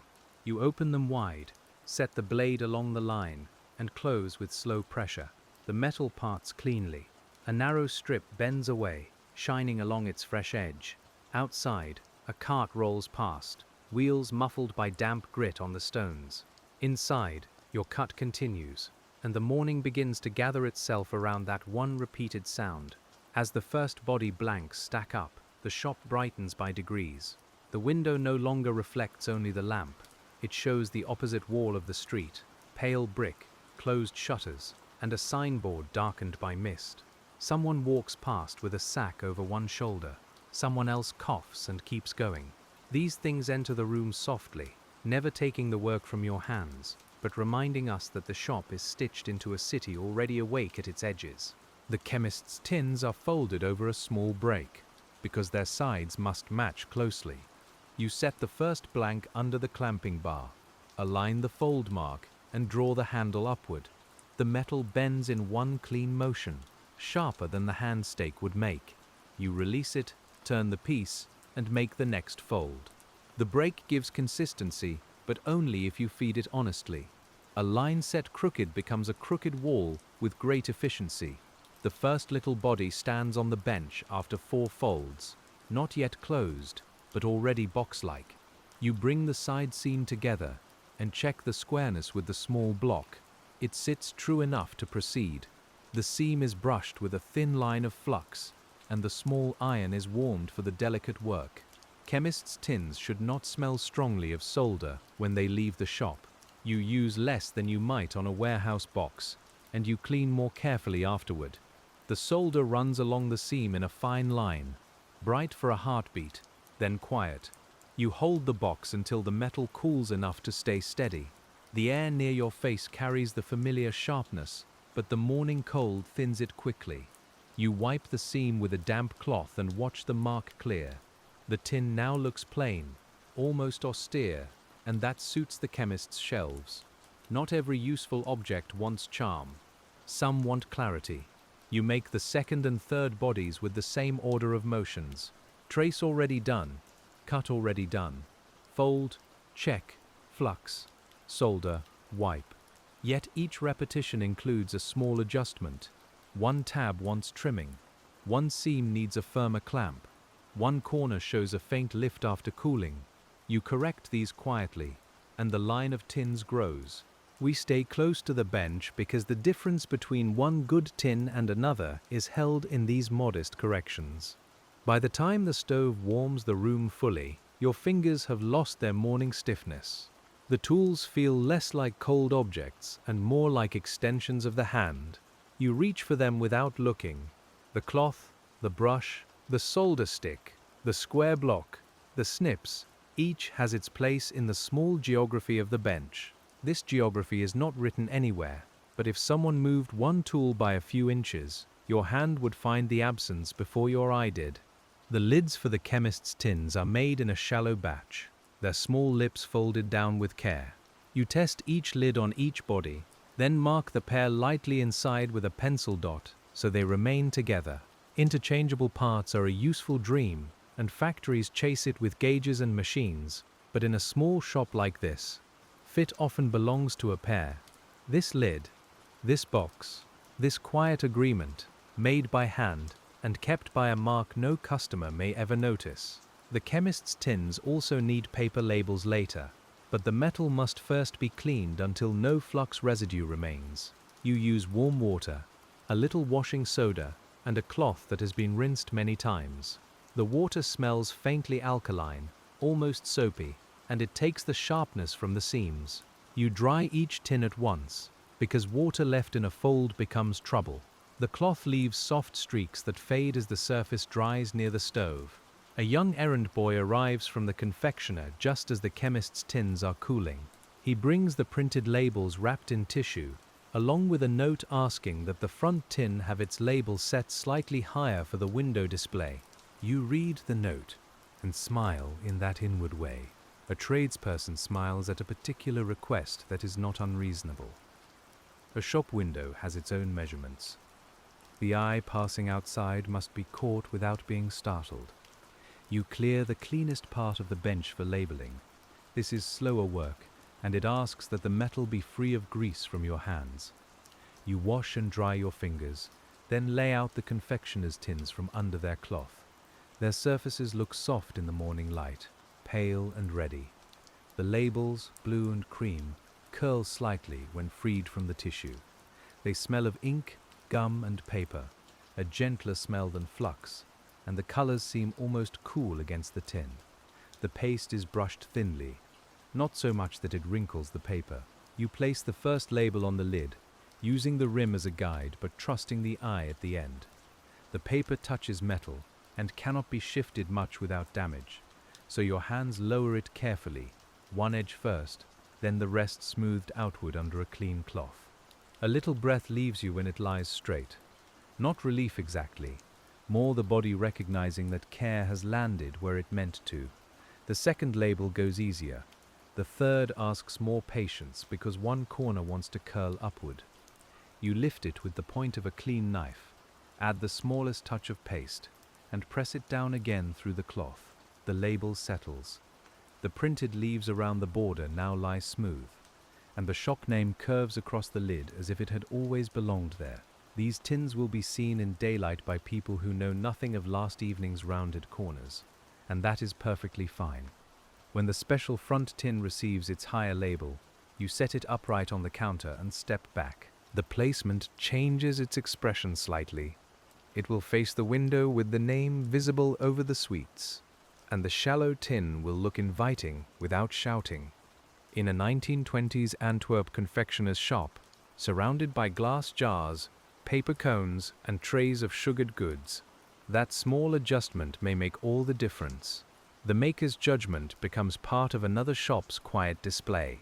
The errand boy waits with the restless stillness of someone trying to be patient. You let the labels tack long enough, then wrap the tins in clean paper with slips between them, so the pasted surfaces will not rub. He takes the parcel carefully, both hands under it, suddenly more serious now that he knows the labels are fresh. You tell him to keep it flat, and he nods. His shoes clatter out into the street, and the morning carries the confectioner's tins away. After he leaves, the shop smells faintly of paste and ink over its usual warmth. The change is pleasant. It lingers near the bench while you return to the chemist's tins, now dry and ready for their own small labels. These are plainer, just white rectangles with black names to be written later by the chemist's hand. You apply them to the front faces, aligning them by a simple wooden jig so they sit at the same height. Order matters in a chemist's shop. The labels must make the shelf restful to the eye. The jig is nothing fancy, only a strip of wood with a stop at one end, but it saves your hands from guessing the same measurement again and again. You press it against the bottom of each tin, place the label above it, smooth, lift, and move to the next. The routine becomes almost drowsy. Press, place, smooth, lift. The paper fibers catch the light differently from the metal, and each tin gains a small white face, ready to receive ink and meaning. When the chemist's set is finished, you stack them in 2 neat rows to dry. They are so light that the stack seems almost hollow. You tap one lid down gently and hear the trapped air sigh. That sound returns from yesterday, familiar and small. We notice it because the shop is made of such repeated approvals: a lid sliding down, a seam holding water, a repaired hinge closing straight, a label lying smooth without a wrinkle. Mid-morning now brings more traffic past the window. The city has fully entered its day, and the shop door opens more often. A woman brings a biscuit tin with a lid bent by being dropped on the floor. A dock worker asks whether a small lantern chimney can be patched near its base. A printer's apprentice comes to collect the nested trays, and his hands are already stained with ink. Each visitor carries another room's smell into yours, and for a moment the Tinplate shop becomes a meeting place of trades. The printer's apprentice tests the trays by stacking and unstacking them, his blackened fingers leaving faint marks along the rims. You do not mind. They were made for that world. Ink belongs on them sooner or later. He tells you quietly and with some pride that they are for spacing material and small sorts near the composing stone. You imagine the trays under a printer's lamp, filled with bits of lead type, hair spaces, rules, and screws, each thing waiting in a compartment of practical shadow. When he leaves, the ink smell remains for a minute near the counter. It mingles with metal, coal, and paste, and the mixture seems to hold the city in miniature. Antwerp's trades do not live in sealed rooms. They lean into each other through objects. Your trays enter the print shop. The print shop's labels return to your tins. The confectioner's sweets will sit in metal you shaped, and the bicycle repairer's oil can may ease a chain that carries someone past your own door. The bent biscuit lid is an easy repair, but not a careless one. The woman places it on the counter, wrapped in cloth, and when the cloth opens, crumbs fall onto the wood. The lid has a dent along one side and a twist that keeps it from sitting flat. You carry it to the bench and set it over a round form, pressing first with your hand to learn the bend. A fallen lid tells the story of its fall if you listen with your fingers. You raise the dent slowly with a wooden tool, working from the inner side so the outer surface keeps its printed decoration as much as possible. The print is worn, with red letters and a faded picture of biscuits stacked on a plate. You avoid scraping it. The metal beneath the picture moves under gentle pressure, and the dent softens. A stronger blow would be quicker and worse. This is one of the odd Tinplate ways that actually fit, because restraint does more work than force. The twist in the rim needs a different motion. You set the lid on the flat bench and see where it rocks.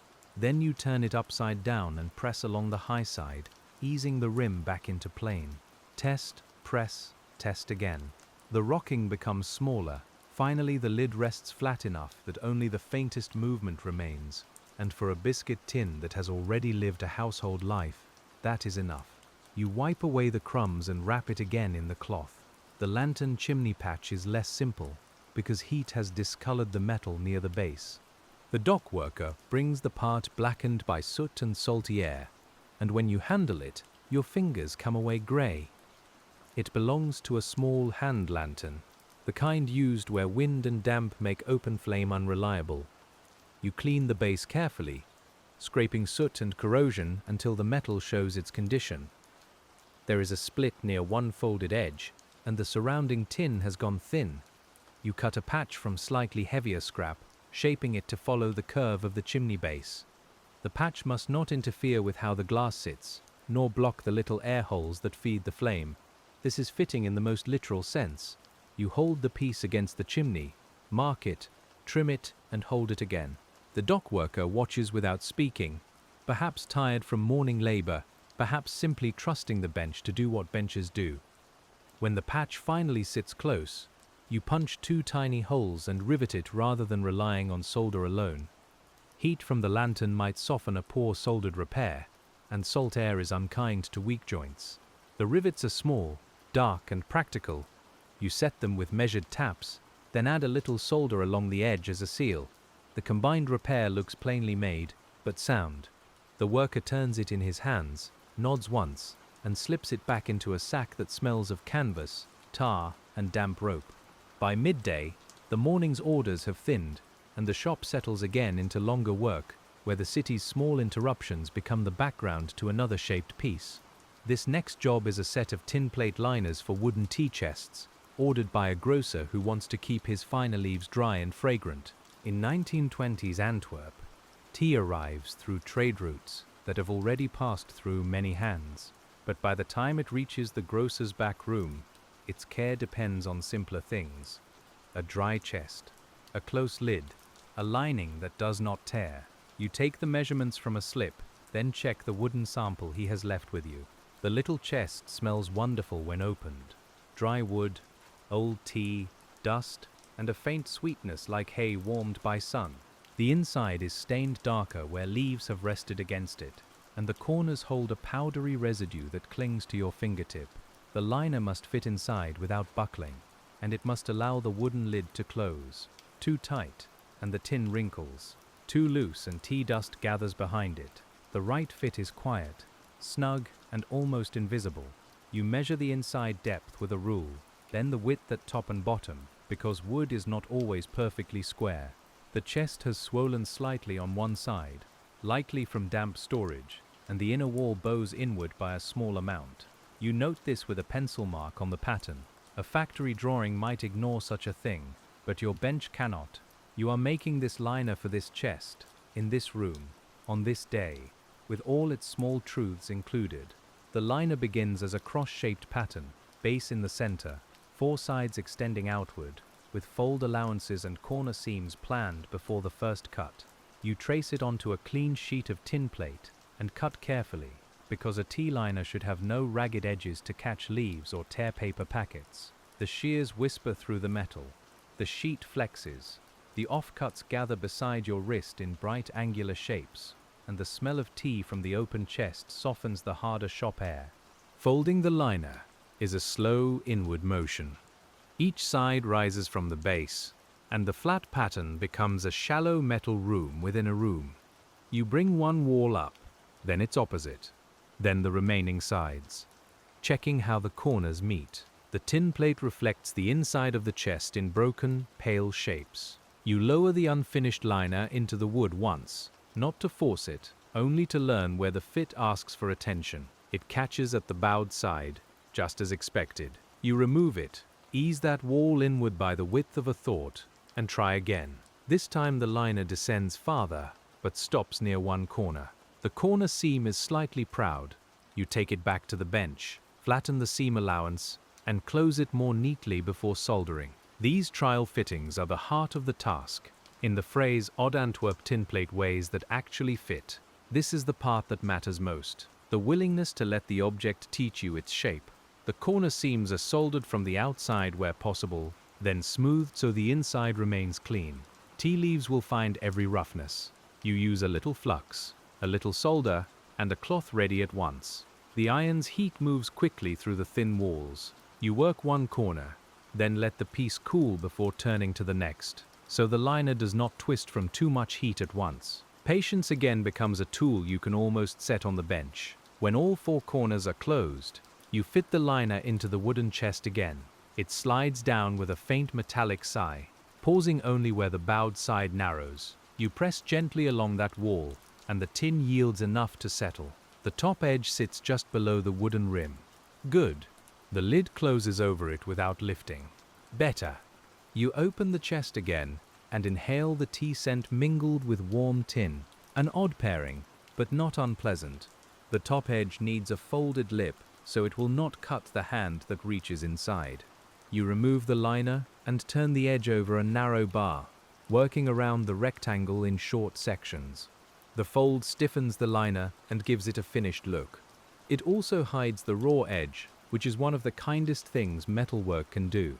A thing may be thin and strong, but it should not punish ordinary touch. You run your fingertip around the lip and find it smooth. The liner returns to the chest, now with its finished rim. It fits more tightly because of the fold, so you ease it in with both hands, feeling for strain. The wood creaks faintly, but not in protest. The tin settles. You close the lid, open it, close it again. The movement remains clean. The grocer will probably notice the fit once, perhaps twice, and then the chest will return to being only a chest of tea. That is the desired end of the work. The tea chest is set aside, and the smell lingers long after the lid is closed. It changes the shop's mood, making the bench feel almost domestic for a while. You take your midday bread near that scent, and the bread seems warmer because of it, though it is not. The knife spreads butter or cheese with a dull scrape. Outside, the noon traffic thickens, then softens, as workers find their own meals and doorways breathe out heat from kitchens and shops. During this pause, we can rest with the materials themselves, because every trade has a quiet story hidden in what the hand takes for granted. Tinplate seems simple when stacked in sheets, but it carries the work of mines, furnaces, rolling mills, pickling baths, tinning pots, and packing rooms before it ever reaches your Antwerp bench. You do not think of all that every time you lift a sheet. No one could work if every object became a lecture, yet the knowledge sits underneath, steady and humbling. The iron or steel core gives the sheet its strength. The tin skin gives it resistance to rust, and a clean surface for food, labels, and household use. Between those two qualities lies the reason your trade exists. Bare iron would stain, rust, and flavor what it touched. Pure tin would be too soft and costly for many ordinary things. Together, in a thin, bright sheet, they become an everyday material with 1,000 modest duties. You know this not as a scientist in a laboratory, but as a worker at a bench. You know it from the way a sheet bends, from the smell when heat reaches the surface, from the difference between a clean solder line and one that refuses to take. You know it from sheets that crack when overworked, and from sheets that fold kindly when treated well. The material's history becomes practical knowledge, stored in the hand rather than in books. After the meal, you wipe the bench again and bring forward a more awkward request, one that has waited because it needs a clear head and unhurried fingers. It is a fitted insert for a cigar merchant's counter drawer, a low tray divided into narrow channels for bands, seals, and small printed cards. In 1920s Antwerp, tobacco shops carry their own deep scents, with cedar boxes, paper bands, leather cases, and the rich dry smell that clings to coats after only a minute inside. The merchant's drawer is shallow and old, and he has brought it wrapped in cloth so you can fit the insert directly. This is wise. Drawers lie about their measurements. You set the drawer on the bench and pull it open. The wood slides stiffly, then frees itself with a little sigh. Inside, the bottom is worn smooth in the center and rough near the corners, where dust has lived undisturbed. The tray must sit flat without rocking, and its dividers must stand straight enough that paper bands do not slip underneath them. You measure the interior, then place your hand flat inside, feeling the slight hollow where years of use have pressed the bottom lower. The insert's base is cut first, with a small allowance shaved from one back corner to match the drawer's imperfect squareness. You do not call it a defect, it is simply the shape of the thing. The base slips in and almost sits flat, but a raised nail head hidden under grime keeps one corner up. You mark the spot, lift the base, and create a tiny relief dimple in the underside of the tin plate. When it returns, the base lies down as if grateful. The dividers are narrow strips folded along the top edge for stiffness and safety. You cut them one by one, long and clean, then run each strip through the small folding tool to turn the top lip. The strips make a light clicking stack beside you. Their edges catch the afternoon light in thin lines. You fit the first divider into the base with small tabs passing through slots, then bend the tabs underneath. This avoids bulky solder inside the drawer, where paper might catch. Each divider must be parallel enough for the merchant's eye and loose enough not to strain the base. You use a wooden spacer to set the distance, pressing it between strips while you bend the tabs. The spacer is worn and slightly stained, but its sides remain true. A good spacer is a calming thing. It lets the hand repeat a measurement without rethinking it. You place, press, bend, and move along the tray, channel by channel, as the insert becomes a small ordered field. The cigar bands themselves are not present, but you can imagine them. Colored paper rings, gold ink, red seals, small emblems, stacked by size and brand. The tinplate tray will not be seen much by customers, yet it will shape how the merchant's hand moves through the drawer. That matters. A hidden tray can make a day smoother. We have returned again to the same humble theme, that fit is not decoration first, but ease made physical. When the insert is complete, you lower it into the drawer. It catches slightly at the front left, where the wood has swelled. You remove it, trim the base by a sliver, and try again. This time it drops into place and rests flat. The dividers stand quietly in rows. You slide the drawer closed, then open it, listening for any scrape. There is one, faint but real. You find it at the back edge, ease the tin down, and the second sliding is clean. This work has a special satisfaction because the finished piece disappears inside another object. The merchant will open the drawer and see order, but the insert's best work happens when he stops noticing it. His fingers will find the right band more quickly. The papers will stay separated. The drawer will close without a jam. You lift the insert out once more for cleaning, then set both tray and drawer aside, keeping them together until collection. Afternoon enters the shop with a more golden light, and we move with it toward a different rhythm, one shaped by sound as much as sight. A set of scoops for a dry goods seller is waiting, and scoops are among the more bodily things a tinplate worker makes. They must feel balanced. They must enter flour, beans, coffee, or sugar easily. They must not cut the sack or the hand. A poor scoop is noticed every time it is used. A good scoop becomes part of the wrist. The scoop pattern is broad at the mouth and narrower at the back, with a handle folded from the same piece or attached separately, depending on size. These are medium scoops, meant for coffee beans and dry peas, so you make the bowl from one piece and the handle from another. The metal for the bowl is cut in a rounded trapezoid, then curved over a stake until it becomes a shallow trough. The first taps are light, scattered, almost exploratory. The shape deepens as you work. Tinplate does not stretch like softer metals, so the curve must be persuaded through bending rather than heavy forming. You turn the piece often, letting each side rise evenly. The bowl's lip must remain smooth, wide and slightly rolled, so it can move through dry goods without scraping too sharply.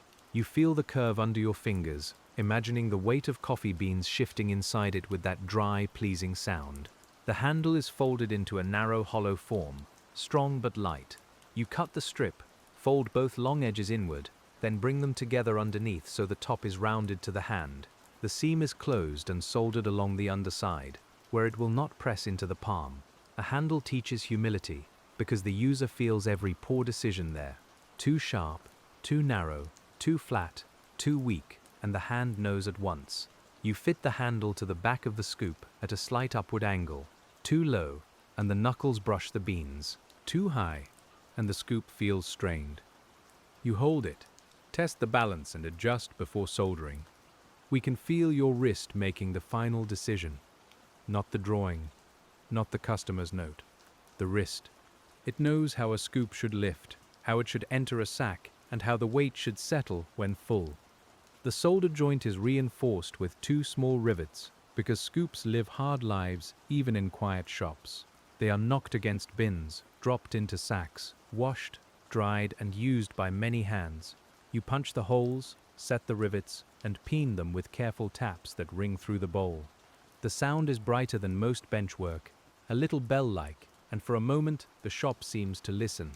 Then the solder seals the joint, and the handle becomes part of the bowl. You make the second scoop after the first, and the body enjoys the repetition. The curve comes sooner. The handle angle is found more easily, yet you still check everything, because confidence without checking becomes a rough tool. The two scoops should feel like siblings, not copies from a machine. One may be a shade brighter, one may carry a slightly different solder line. Both must serve with the same quiet reliability. The dry goods seller has asked for initials stamped near the handle, just small letters to keep the scoops from wandering between bins or perhaps between shops. You set the scoop on a lead block and choose the letter punches from their tin. The punches are dark steel, oily to the touch, with their letters reversed at the tip. You place the first punch carefully, tap it once, and lift it. A clean letter appears in the tin plate, shallow but readable. Stamping is a moment of decision, and it can feel louder than the rest of the work. One misplaced letter cannot be smoothed away easily. You align the second punch, then the third, spacing them by eye and habit.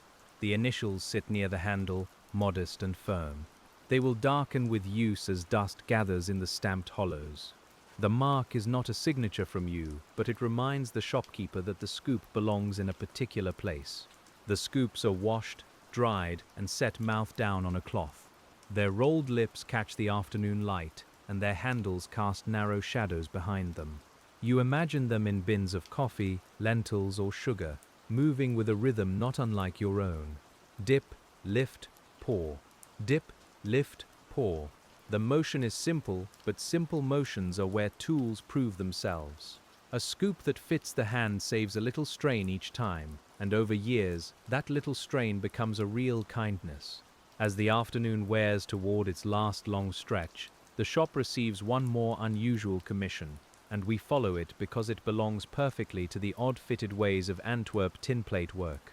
A museum clerk, or perhaps only a careful collector, has brought a small wooden box lined with worn velvet, asking for a tinplate moisture tray to sit beneath a set of mineral samples. The request is peculiar but practical. Antwerp has damp air, and damp air creeps into drawers, cabinets, and collections. The tray will hold a drying salt wrapped in cloth, kept below the samples but separate from them. It must be shallow, perforated, and fitted exactly to the box's lower recess. The wooden box is finer than most things on the bench today. Its corners are dovetailed, its latch small and brass, its velvet faded from green toward brown. When you open it, there is a dry mineral smell, like stone dust and old paper, along with the sweet mustiness of fabric stored too long. The recess beneath the removable board is narrow and uneven. You lift the board carefully and set it aside, noticing how lightly it has warped. The tray must allow air to move, so you mark rows of tiny holes before folding the sides. Perforating thin tin plate can distort it, so the holes are punched while the sheet lies flat on a soft lead block. You set the punch and tap, set and tap, moving along the marked rows. Each hole opens with a small dark center and a bright raised burr underneath. The sound is steady, fine, and patient, like rain beginning on a roof far away. After punching, you turn the sheet over and flatten the burrs with a smooth tool. The underside must not scratch the wooden box. You run your fingertips over it, feeling for roughness, then smooth again where needed. This touch is slow and searching.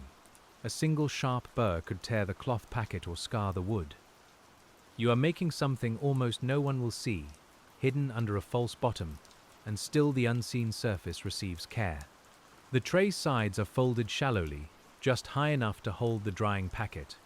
Because of the perforations, the sheet feels weaker now, and you support it fully during each bend.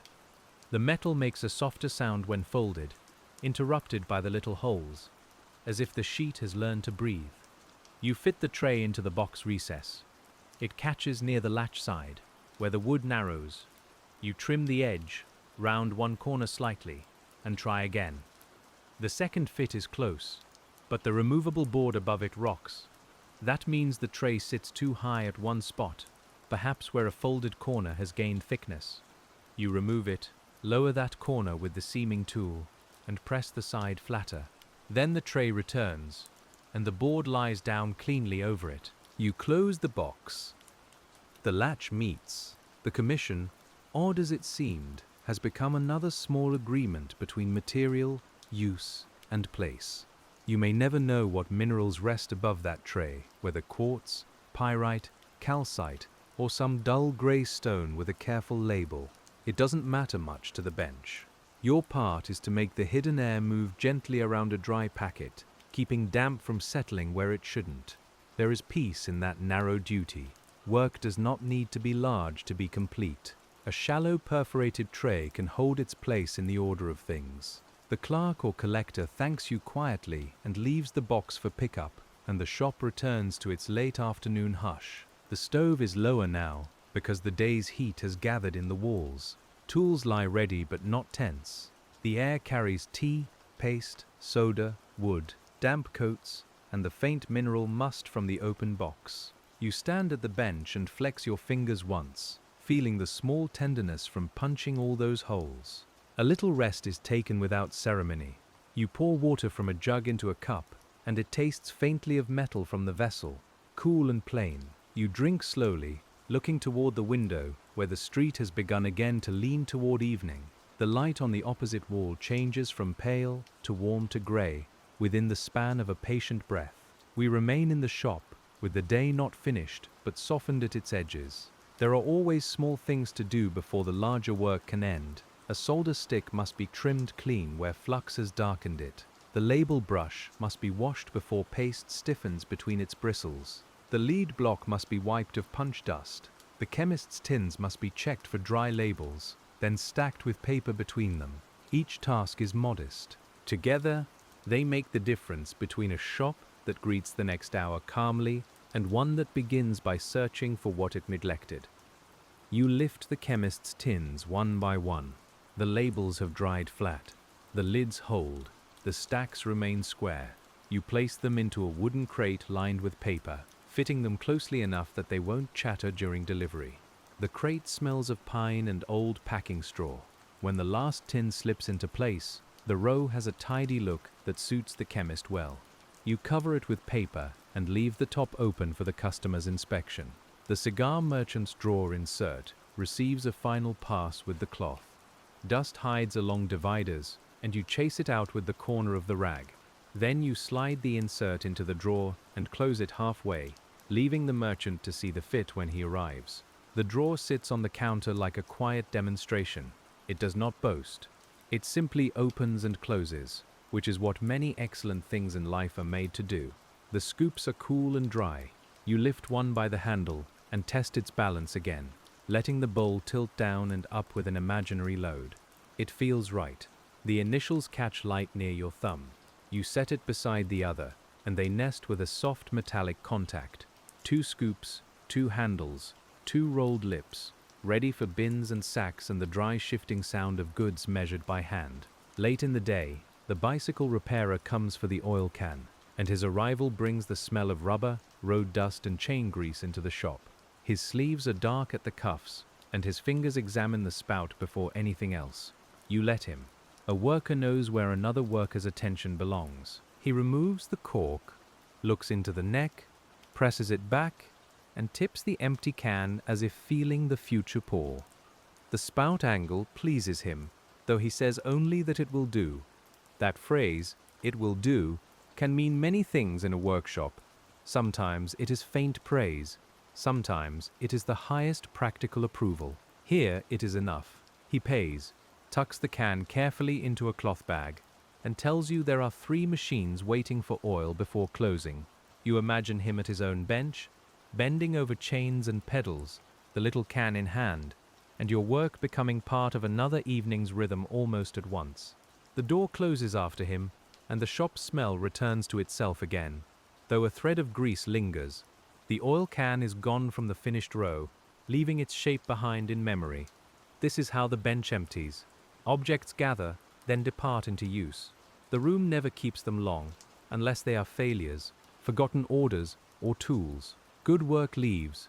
That is its nature, and there is no sadness in it. As the evening comes down once more over Antwerp, we turn back to the bench where a fresh sheet waits, and one more flat pattern begins to show itself under your steady pencil.